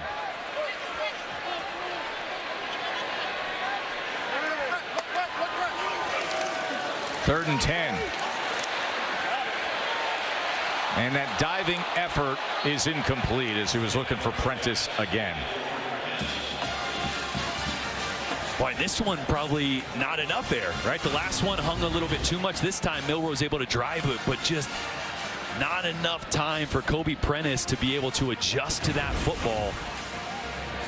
So you can see just receiver quarterbacks just not quite on the same page as to what ball, level 1, level 2, they should expect. So after the interception, Bama offense doesn't move much, and Burnap on to punt away. They came after him, and there was contact on the punter, so a flag is down as the Missouri special teams unit, trying to find any spark they could, came in and made contact with James Burnap. It was 4th down and 10. Yeah, Little John just made some contact on the shoulder pad, actually. Misses the leg, just nicks that right shoulder there. He tried to play it off. A pretty good sell job there. Yeah. Yeah. Little Vlade Divac-esque. Yeah, it was a Northern California kid, you know. Yeah, absolutely. Sacramento Kings fan, Lakers back. That's what comes to mind. Not sure what the confusion is here.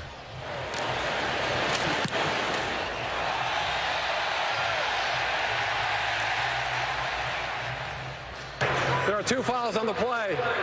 Running into the kicker. Defense have penalties decline. After the play, personal foul, unnecessary roughness against Alabama #1. That 15-yard penalty being enforced. 1st down. How many times have we brought up today the issues with penalties with Alabama? And I think that was Kendrick Law. Yeah, there he is right there. Obviously had the big personal foul at the end of the Tennessee game. Yes. After the snap that pushed them back to a 4th and 22. And you're going to see right here, Law just go make some contact there. Don't know if that was big contact either. I mean, it was definitely unneeded. Didn't have to do that. Ball's already on the ground, but. And there are the rankings nationally in penalties per game, penalty yardage.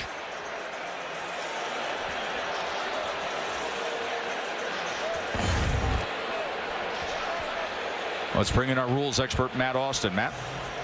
Well, one of the things I think replay's looking at is, did this ball contact the Missouri's player's foot? Interesting. Just as it hit the ground. If it did, then Alabama recovered it. It would be Alabama's ball. Still tack on the foul, but we will take a look at that.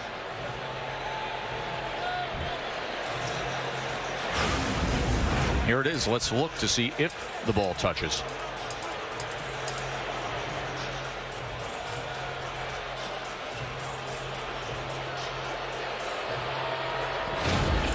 Matt, can you explain that further? Because obviously we didn't see it there. Well, yes, it was. Yeah, it was as the punt hit the ground. Oh, as it hit the ground. Very well. Yes.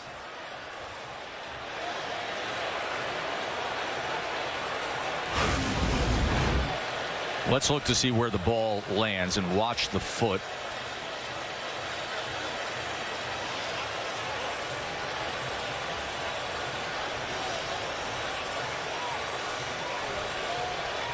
Well, they're trying to sort something out down there. Still don't know if we know exactly.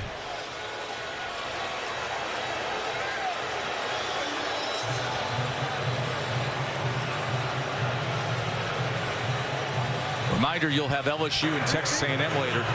Correction. Alabama is accepting the running into the kicker. That's a 5-yard penalty, previous spot. Afterwards, we're enforcing the personal foul against #1 of Alabama. It'll be 4th down. So they're accepting the running into the kicker, so they put that forth. Then they will back them up, and you will have 4th down. Tess, I feel like I'm in math class. I just say, just tell me what the answer is. Tell me where the ball's supposed to be. Or at a blackjack table when aces start to hit the table. Just tell me if I won or lost. Not really sure what's going on here. Well, you would definitely have more clarity and focus at a blackjack table knowing you. No doubt. This is more like being at a blackjack table when you have somebody that doesn't know how to play third base. Oh, the worst. And they come in mid-shoe. Oh. Don't get me worked up here. All right, so after all that, we're gonna do this again.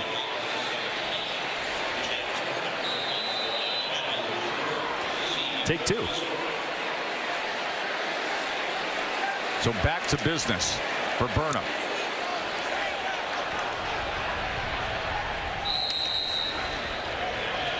And now, Jordan, it is today's Aflac trivia question. Alabama is 15th. That's the current ranking for Alabama. When was the last time they were ranked that low? This is something we discussed in terms of a regular season game. When was the last time Alabama was ranked this low? Of course, all the success under Nick Saban and the rarity to be framing Alabama the way we have today. I opened up the show by saying, man, I've done a bunch of Alabama games for a lot of years, and I've never said a 15. Drew Pine on first down. He drives the ball to the outside to Theo Weiss. You got to go back, Jordan. You got to guess here. I don't, and also just saw the answer, so let's go ahead. You pretend can read to the be answer. smart. 2011 Capital One Bowl, Alabama defeated at 15. Alabama 15 defeated number 9 Michigan State 49-7. I played Alabama that year, 2011. Mark Barron hit me so hard I don't really remember it. That is your Aflac trivia answer. 2011 Capital One Bowl. Carroll goes ahead for 3 yards.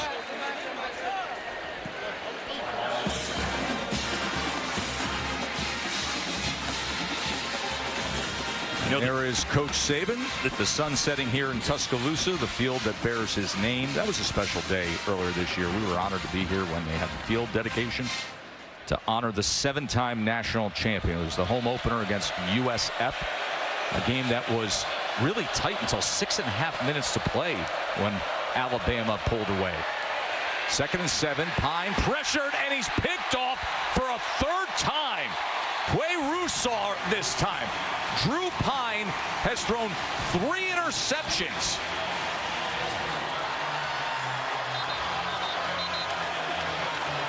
Boy, this one's going to the tight end, Brett Norfleet. I just don't think Norfleet expected this ball to come. Got his head around late, and then it's out of his reach. And another turnover for Drew Pine. The last remaining unbeatens. 20-0. Alabama. Milroe gets it out quickly to Ryan Williams, and look at Ryan Williams. He is so smooth at times, isn't he? It's kind of unfair how easy he makes these moves look. Like, he jumps into a stutter step, yes, and makes a guy that's got a beat on him for 10 yards miss. It's great play call, right? Get it quickly into your playmaker's hands. Good adjustment there. Watch this. Whoop. Tries to turn the corner again and drags a defender for another 1.5 yards. There was Marcus Clark who had him by the leg. Meanwhile, Mizzou, you look at their last 4 possessions. Well, Drew Pine has 4 completions and 3 interceptions. He is in for Brady Cook, who is out injured. 2nd and 3. Justice Haynes. He gets to the outside and breaks loose. And Haynes inside the 20 down to the 15. Oh, just such great vision from Justice Haynes. It was blocked. Not really well, but it was just a better job of finding the hole. Watch this little jump cut right here. Whoop. Gets skinny, gets vertical, then bounces it back outside. That is a great effort from 22.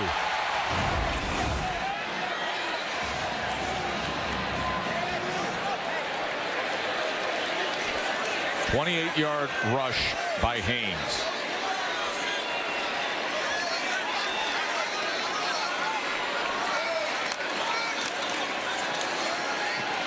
Milroe, as he is chased down from behind and tackled by Sidney Williams. It's almost like clockwork. I think every time they've gotten inside the 15-yard line, it's one of these cue runs, but every time it's been different. I mean, the arsenal that Nick Sheridan has to use Jalen Milroe as a weapon in the run game is pretty fantastic. There is Nick Sheridan, goes way back with Coach DeBoer.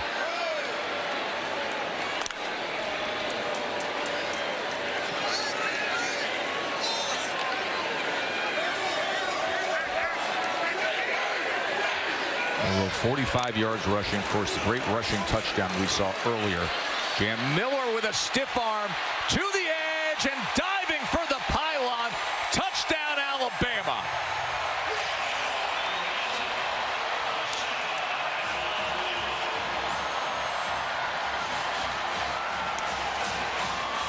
Great effort by Jam Miller, but also a really good block on the outside by Kendrick Law here, right at the goal line. Working on Clark, number 8. Had him locked up, and we're going to see it here from the progressive pylon cam. The block and then the finish by Jam Miller. That's pretty awesome, isn't it? That's cool. Kendrick Law's a weapon, man. We've seen how good he is with the ball in his hands, but one of the best things he does is block in space. Built like a linebacker. Got the speed and athleticism of a receiver, and one of the main reasons this one got in. Watch the block as he comes into frame here. He's been locked up with him for about 5 seconds. And 8 couldn't gain any ground on Law. That was pretty cool out there. And for Jam Miller, his second touchdown run of the afternoon. He has 9 carries for 42 yards and the 2 touchdowns. Missouri's been really struggling offensively, and now you sit there and you're in this big hole in the scoreboard. You got your backup quarterback in. Who knows if they change things up and go in a new direction. Perhaps J.R. Blood starts getting some playing time for Mizzou offensively as Nicholson adds the extra point. 65-yard drive that spanned only 5 plays.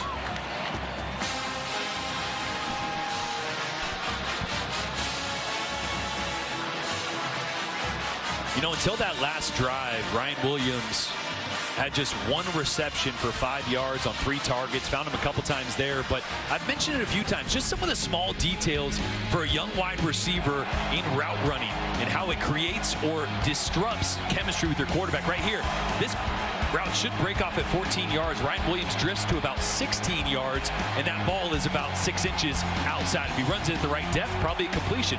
Here on this over route, he's going to end up about 12 yards. He really should be about 15 or 16 yards on the opposite hash. Ball ends up a little high. Could it be better thrown? Absolutely, by Milroe. But if he's deeper, that's probably one he can pull down. So it's the subtleties, and again, this interception, all Bama fans remember, doesn't do anything at the line of scrimmage. So gives the corner leverage, leads to a pick. But watch here. Now he runs the route how he should. Inside move, creates separation. Back shoulder space is there for Milroe. So when he does the little things right, man, there's not many people that are as special as Ryan Williams. But any young wide receiver needs to start learning those intricacies of route depth and spacing and leverage. And he's well on his way. But I think that's a reason this pass game has kind of been up and down at times. You know, guys, after the Tennessee loss, Jalen Milroe actually asked his staffer to put together cut-ups specifically for Ryan Williams so the two could watch the film together and get on the same page. Milroe said he'd point out what he was seeing and where he's going with the ball, when Williams should expect, say, a back shoulder throw or an over shoulder throw. Little details like that for the two of them to get in sync that could make a game-changing play. I love that, Katie. And you think about, he has all these years ahead of him. So as he evolves, the nuances become more like a pro. I mean, the natural talent is off the charts. Stupid. It's absolutely ridiculous. The body control, the explosive athleticism. So you start refining the way you're describing it. The sky's the limit for this guy. Jamal Roberts. And he is thrown back. Is it a little nitpicky? For sure, right? But the only reason, you know, it's something that caught my eye in tape this week is because they were so close against Tennessee.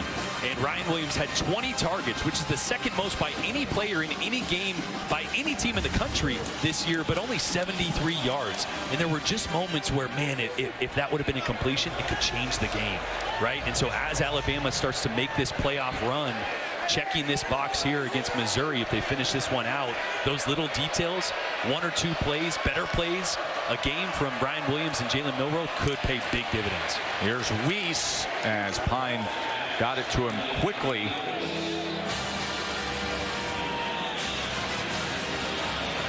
Third and about a long 3. I think it's been a little overlooked today, right, as we talk about Drew Pine's struggles and the offense struggles as a whole. Not having Nate Noel, their starting running back, was a big impact as well. Just haven't been as dynamic running the football. And you've seen the struggles they've had through the air as well. And needed to balance things out, lean on that running game a bit. And instead, your backup quarterback is back in there, and he nearly threw his 4th interception of the day. That was almost right into the midst of Hubbard again. He was looking for Miller, and a flag is down. Boy, this one actually a good decision and a good ball by Pine. And that's one player downfield, number 10. That penalty wouldn't have declined. 4th down.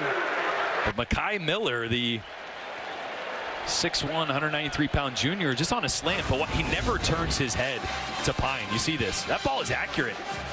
That hits him in the right arm. So not sure what Mekhi Miller was expecting or why he wasn't expecting the ball there, but a good decision and a good throw by Pine. Unfortunately, just not on the same page.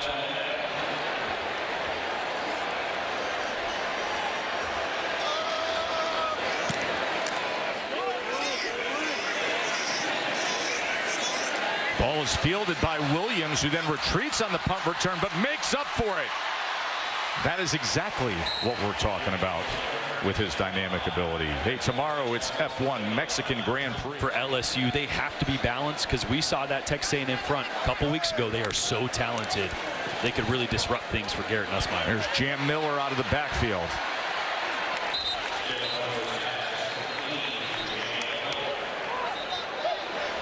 Penalty flag is down.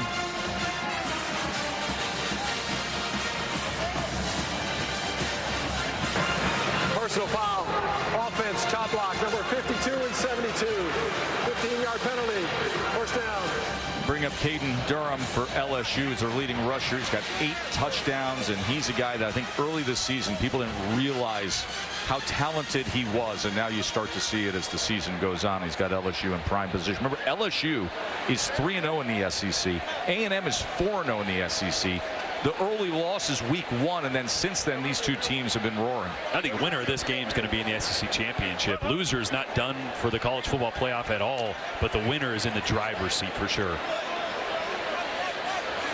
That is coming up 7:30 Eastern right here on ABC. 15-yard penalty makes it 1st and 25. Final 2.5 minutes of this 3rd quarter. Alabama shutting out Mizzou today.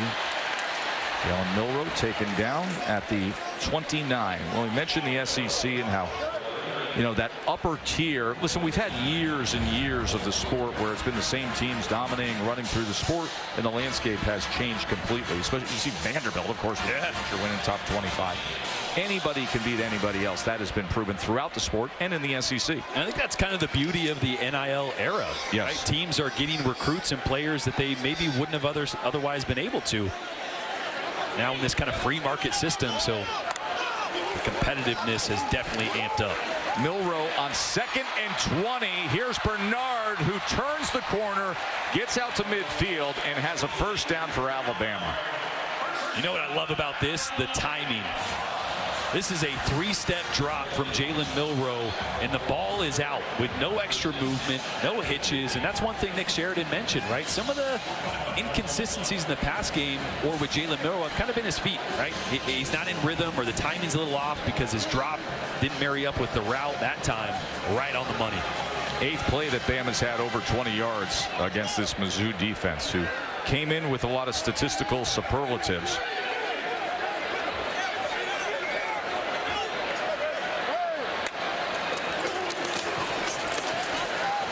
Haynes is tackled for a loss. That was Sterling Webb making a good play. Now Webb just a great job. nose guard position, but Missouri has not been able to manufacture any of those chunk plays, and Alabama really since the first quarter. Right. Quarter on really started to open things up. Mizzou only has 144 total yards of offense. Playing without Brady Cook, who started this game, was dealing with the injuries. Ryan Williams was the intended target, incomplete, covered by Clark. A really good effort there at the end of it by Ryan Williams. That one, though, I feel Milroe probably should have put up over the top, but, you know, kind of in between a back shoulder here as it lands out of bounds. I don't think Ryan would have been able to bring that one down. He had a step, though. If that ball's out in front, I think they got a chance.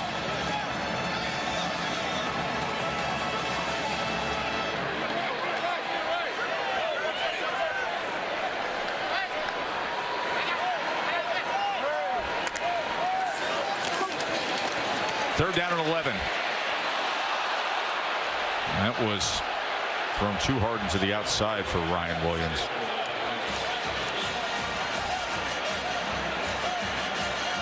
Yeah, I think it really might have been the pressure that sped things up for Jalen Miller, because there was nobody. I mean, nobody around Ryan Williams there. A little bit of pressure off the edge, I think, caused that errant throw. Oh, actually, you know what? Kalen DeBoer right there. He said he sits down, he should go out. So maybe Milroe, and I'm just lip reading here, right? I'm not a professional, but maybe Milroe was thinking he was going to break out there.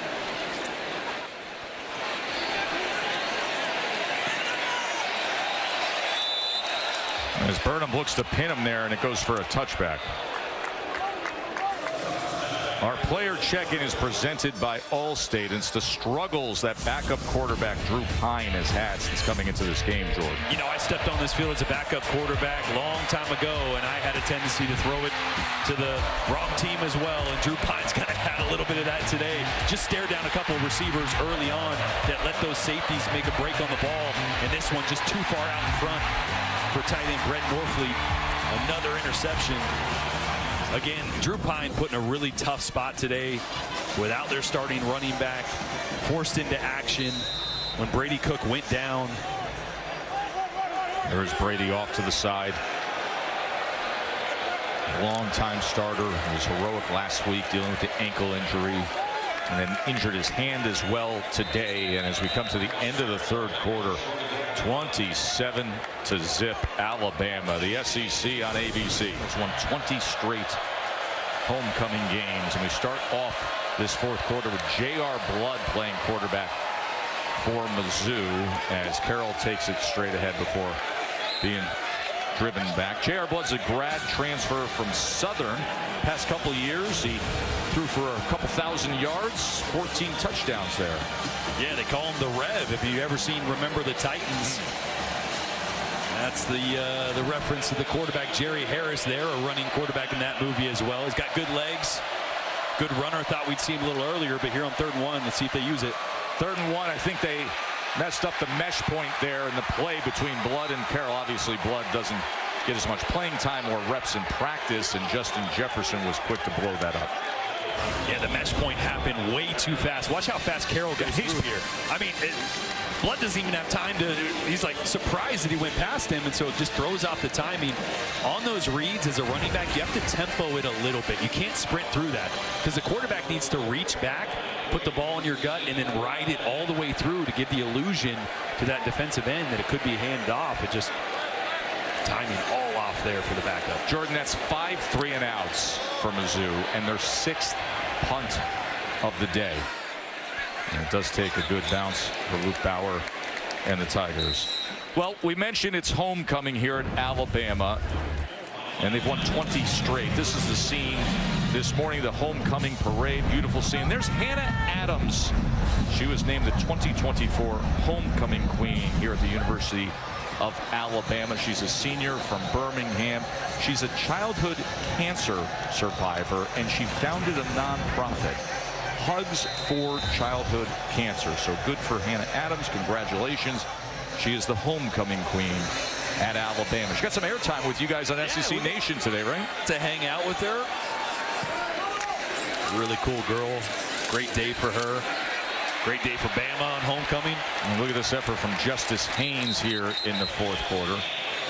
That third quarter from Bama just started to really define this game, as this was an offensive game that was a real struggle, and then Bama starts to find their groove a bit in that third quarter. Something about third quarters in our crew, huh? Yes. Last week we had one. Miami and Louisville got just crazy. Did you get a lot of comments this week of, I cannot believe how nuts that like, everywhere I went, that game was crazy. Bananas. But yeah, it was good to see for Alabama fans that have been wanting to see this offense get in rhythm. Second quarter, third quarter really opened things up. After the 10-yard run by Haynes, Jam Miller now gets to work and goes ahead, and you see the extra effort and the push to maximize that run.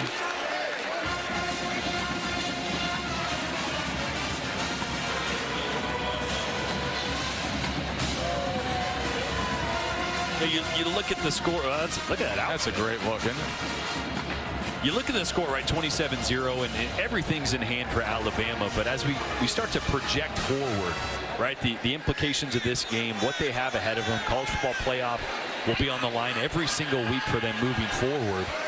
We did see some improvement on the offensive side of the ball today, but still, I think some of the little details, as it broke down with the Ryan Williams tape on the route running, you know, the pass game seems almost there, but just off as well at times. So I think a lot still to be desired from Nick Sheridan and his passing attack. But they really leaned into the run game with Jalen Milroe, especially here in the second half. And that really started to open things up.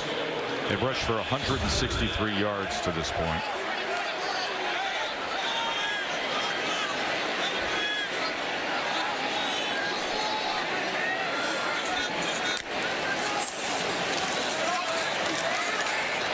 There's the slant to Ryan Williams, as Williams takes it ahead for another chunk play for Alabama.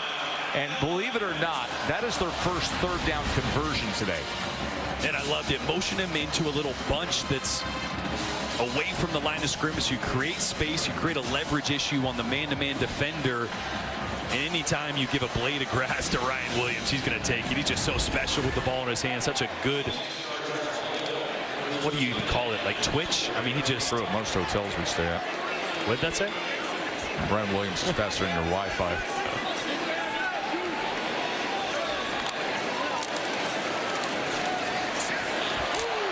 Oh, Justice Haynes. That is a well-earned touchdown. Just delivering it. Johnson was sitting back thinking he's getting a tackle, and Haynes said, let me go steamroller on you.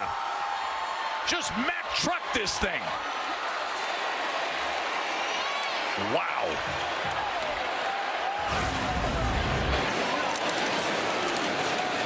Listen to this. Trevez Johnson had about a 15-yard head start going downhill, but Justice Haynes said, hey, low man wins here. That was impressive. Bama's 10th play over 20 yards. Justice Haynes, the big sophomore from Georgia. How bad do you want it? 34-0. I love sitting back on a Saturday night. Dari and Chris, Benjamin just take you through the entire day. It's tonight at 11 p.m. after Auburn, Kentucky on the SEC network. Hey, Texas A&M, they get through tonight, and then they have a somewhat manageable ride before finally Texas again. The rivals, they haven't played since 2011. Can you imagine if it's all on the line with Texas at the end? Katie. Tess, Alabama DC Kane Womack has to be pleased with the way his defense has played today. You know who else is pleased? His dad, Kane Womack, longtime SEC defensive coordinator. He usually stands about 4 feet behind Kane when the defense is on the field. Right now he's about split out probably 10 yards from his son. Kane said his dad created this defense, so he's extremely invested. So much so that when Kane gets done with the game, Dave sends him a page of notes on his upcoming opponent. So when Kane got on the bus after Tennessee, he had Missouri notes waiting in his inbox. I love that. Dad I do too. Of his head. Yeah, and his father, of course, a longtime defensive coordinator throughout this conference, was a part of so many great games in this conference for many years. Drew Pine is back in at quarterback as he gets it to Marcus Carroll. I loved when we talked to Kane about his dad, like Katie mentioned, standing a few feet behind him. He said, look back one game. He's like, Dad, what are you doing? Like, get me right. You're on the field. You can't be right behind me. Once a football coach, always a football coach, man. You just can't turn it off. Yeah, he's on the field, right up in the action.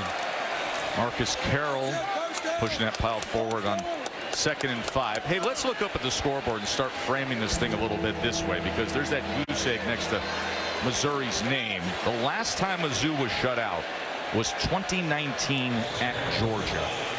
27-0. Obviously a very strong Georgia team in 2019, but they're sitting there. This is a team that came into the season with incredible hype. Now you're dealing with the injuries at quarterback, at running back, at receiver, but still, it's a ranked Missouri team with a very good roster that's been developed with a great coaching staff, and they are desperate to get on that scoreboard. Yeah, and it was definitely not the way they thought it would go early in this year. A couple close victories, they hung on, and then the first real test that we did at A&M did not go the way they wanted, but you felt a lot of hope coming into today with the way Brady Cook was able to come back to that game last week against Auburn, lead them back to victory. You thought, man, if he can just be out there for 4 quarters, the way the defense has played can give him a shot. It looked maybe that way early, that he could stay out there and be a close one back and forth, but just got too banged up and it was downhill from there. Bama in complete control, 2nd and 5. As Roberts gets about 3 yards. Let's go to the studio. Kevin, I just love the grittiness of Pavia. I love the fight in the guy. Yeah, he's a guy that, you know, it's a great way. Clark Lee described him as if you had a clear glass of water that was our team and you put 1 drop of food coloring, that's Diego Pavia. Yeah. Because it starts to slowly turn the entire team a different color, and that's what his confidence did for Vanderbilt. It rubbed off on everybody, and they're playing inspired football because they believe.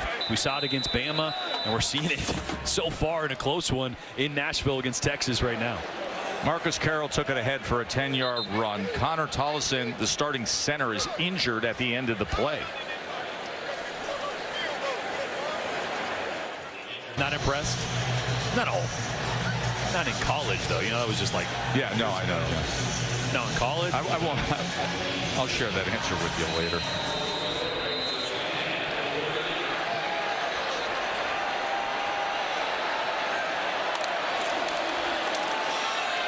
Here's Carroll again, and he breaks free. Crosses midfield. Remember, Mizzou sitting there. It's been since 2019 that they've been shut out. So Marcus Carroll is trying to help solve that. Does so with a 20-yard run. He's had a couple good runs late in this game.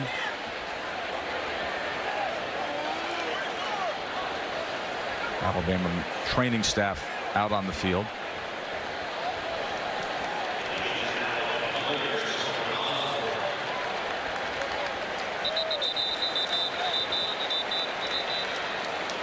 Hunter Osborne, the reserve defensive lineman, was the player that they were aiding.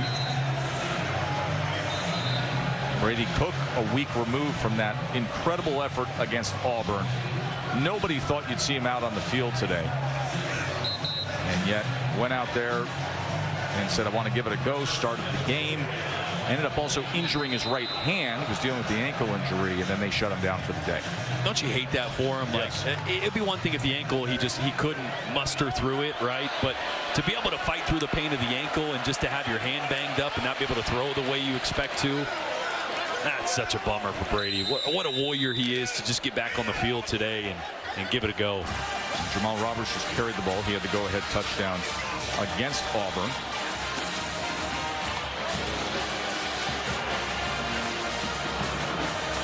Eli Drinkwitz's 5th season at Mizzou. Had some interesting conversations with him this week. I think he understood what an uphill battle this would be and what they needed to do to try to manage it. And instead, things went the other way with Cook's injury, with Pine throwing the interceptions, with missing their starting running back Nate Noel. As Carroll goes ahead again. 14 more yards as they're marching down, trying to finally break through on that scoreboard is Mizzou. Yeah, Bama's got a bunch of reserves in there. The holes are opening up for Marcus Carroll. That was kind of the other tough part. So obviously we've mentioned Nate Noel not in the ball game. They're starting running back, so it's been Marcus Carroll.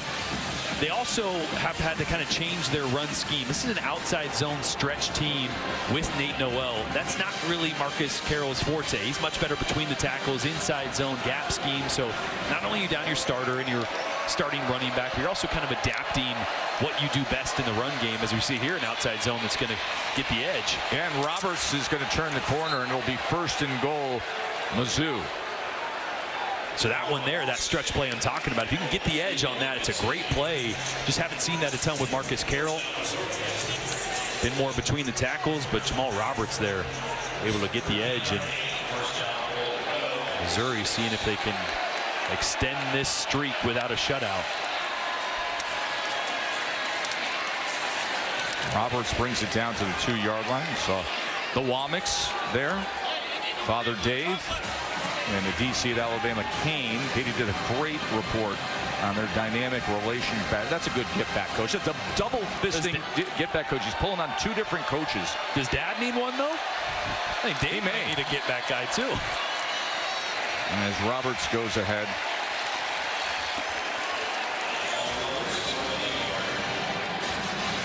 Now, you mentioned the fact Alabama with some reserve defensive players in there. Mizzou with an effort running the ball. And you can see because of that, this 4th quarter, they've had success with 85 rushing yards, more than they had in the other 3 quarters combined. Let's see if these reserves for Alabama can bow up here at the goal line.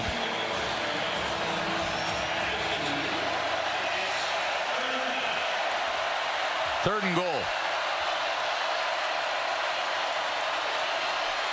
Carroll reaching for that end zone, and he's going to be marked a yard short. Oh, James Smith there, defensive lineman, almost kind of bear crawls. You see him on the ground there, turned it back inside. Justin Jefferson hit him first. And Alabama puts the starters back in there, a few of them at least. 4th and goal. This shutout may not be for the game, but it's for pride right now. Let's see if they can keep them off the board, or if Mizzou can break through. 4th and goal. And a timeout is going to be used by Alabama.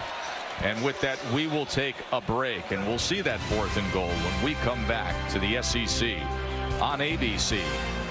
Sensational, and then against Mississippi State, and now he is in prime form. 4th and goal. Oh! Tackled for a loss is Carroll. They brought the starters back in to secure the shutout, and Kane Womack loves it. Look at how fired up that defensive coordinator is in a game like this. Like Q Robinson does a great job, number 34, just getting some penetration. Runs right into the ball carrier right here. Bam, right there. Got such a really good job keeping his right shoulder free. And I said it doesn't mean anything to this game, right? Touchdown or no touchdown, but there's some pride there. You see it all over the sideline for Bama. Mizzou's last shutout, last time they were shut out, 2019 at Georgia.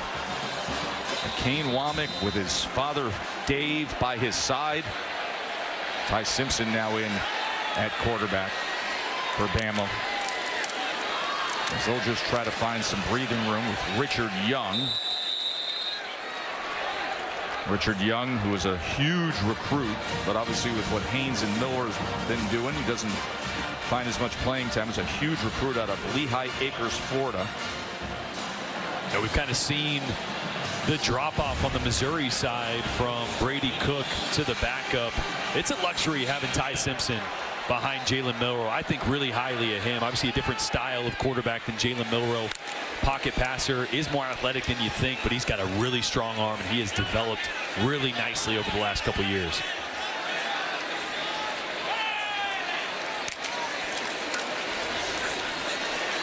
Richard Young breaking loose. And here goes Richard Young. Past midfield before he's finally tracked down. Shamar McNeil finally got to him. That says it all. Richard Young with a 60-yard run. Boy, just really good job up front by the big fellas, getting a body on a body, and then Young doing the rest.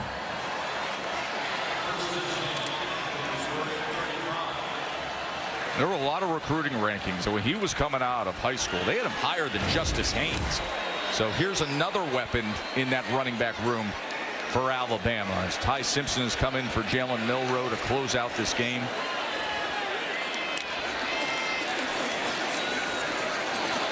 Ty Simpson, who flag comes down last year against USF, that really bogged down kind of game. Remember, he had to come in, led Bama to 17 unanswered points in that sluggish win. Personal foul, hands to the face, defense, number 93. 15-yard penalty, added the end of the run. Automatic, first down. That's going to be the true freshman, Jalen Brown. Well, they think really highly of him. Just got his hands up around the face mask there, incidentally.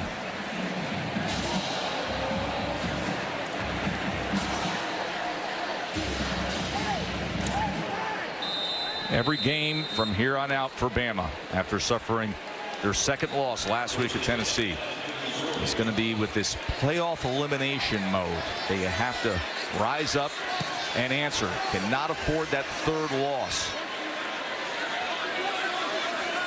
This was critical today to come out, have this kind of performance. Daniel Hill,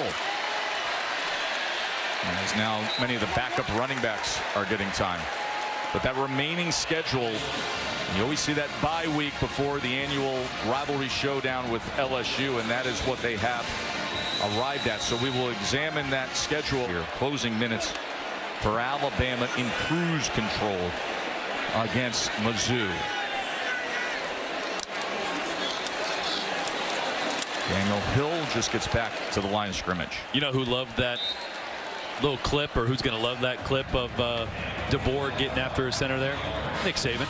Yes, of course. Sitting up there going, there you go. That's how we do it. Also, a bunch of Bama fans are going to love that, too, because they've been highly critical of what Kalen DeBoer's been wearing on the sideline and the signs around the building that have been there forever, but they think suddenly showed up this week. Or the fact that he only took one call. Yeah. They only fit in one call on the coach's show this week because the host was asking a lot of questions. They read into all these things. You know what solves those problems? 44 zip. Absolutely. Those problems.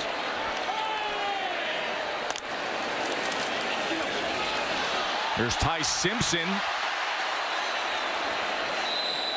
He gets down to the 10-yard line here. Final minute coming up. I think they're going to mark him just short. Let's see what where they spot that ball. No, it is going to be first and goal, so they'll be able to just close things out. A disappointing loss for Missouri as they see their college football playoff chances all but disappear. But for Bama, this is something you can build upon. Get the momentum back, a dominating performance. You stay alive another week at least. And a much more complete performance we saw on both sides of the football tonight. Yep, the big one is now coming up. Going to be at LSU. And then Mercer, a struggling Oklahoma team, an unranked Auburn team. Listen, say what you want about the two losses. They run that table. They're 10-2. That team's going to be hosting a home playoff game. And no one wants to play that team with Jalen Milroe at quarterback, Kalen DeBoer finding his identity and instilling it in this new culture here at Alabama. This is the result they've been looking for, and Bama is going to be a tough one for anybody, and LSU is going to find that out here shortly. 4 rushing touchdowns for Bama today, 34 to zip. Get their 6th win of the year.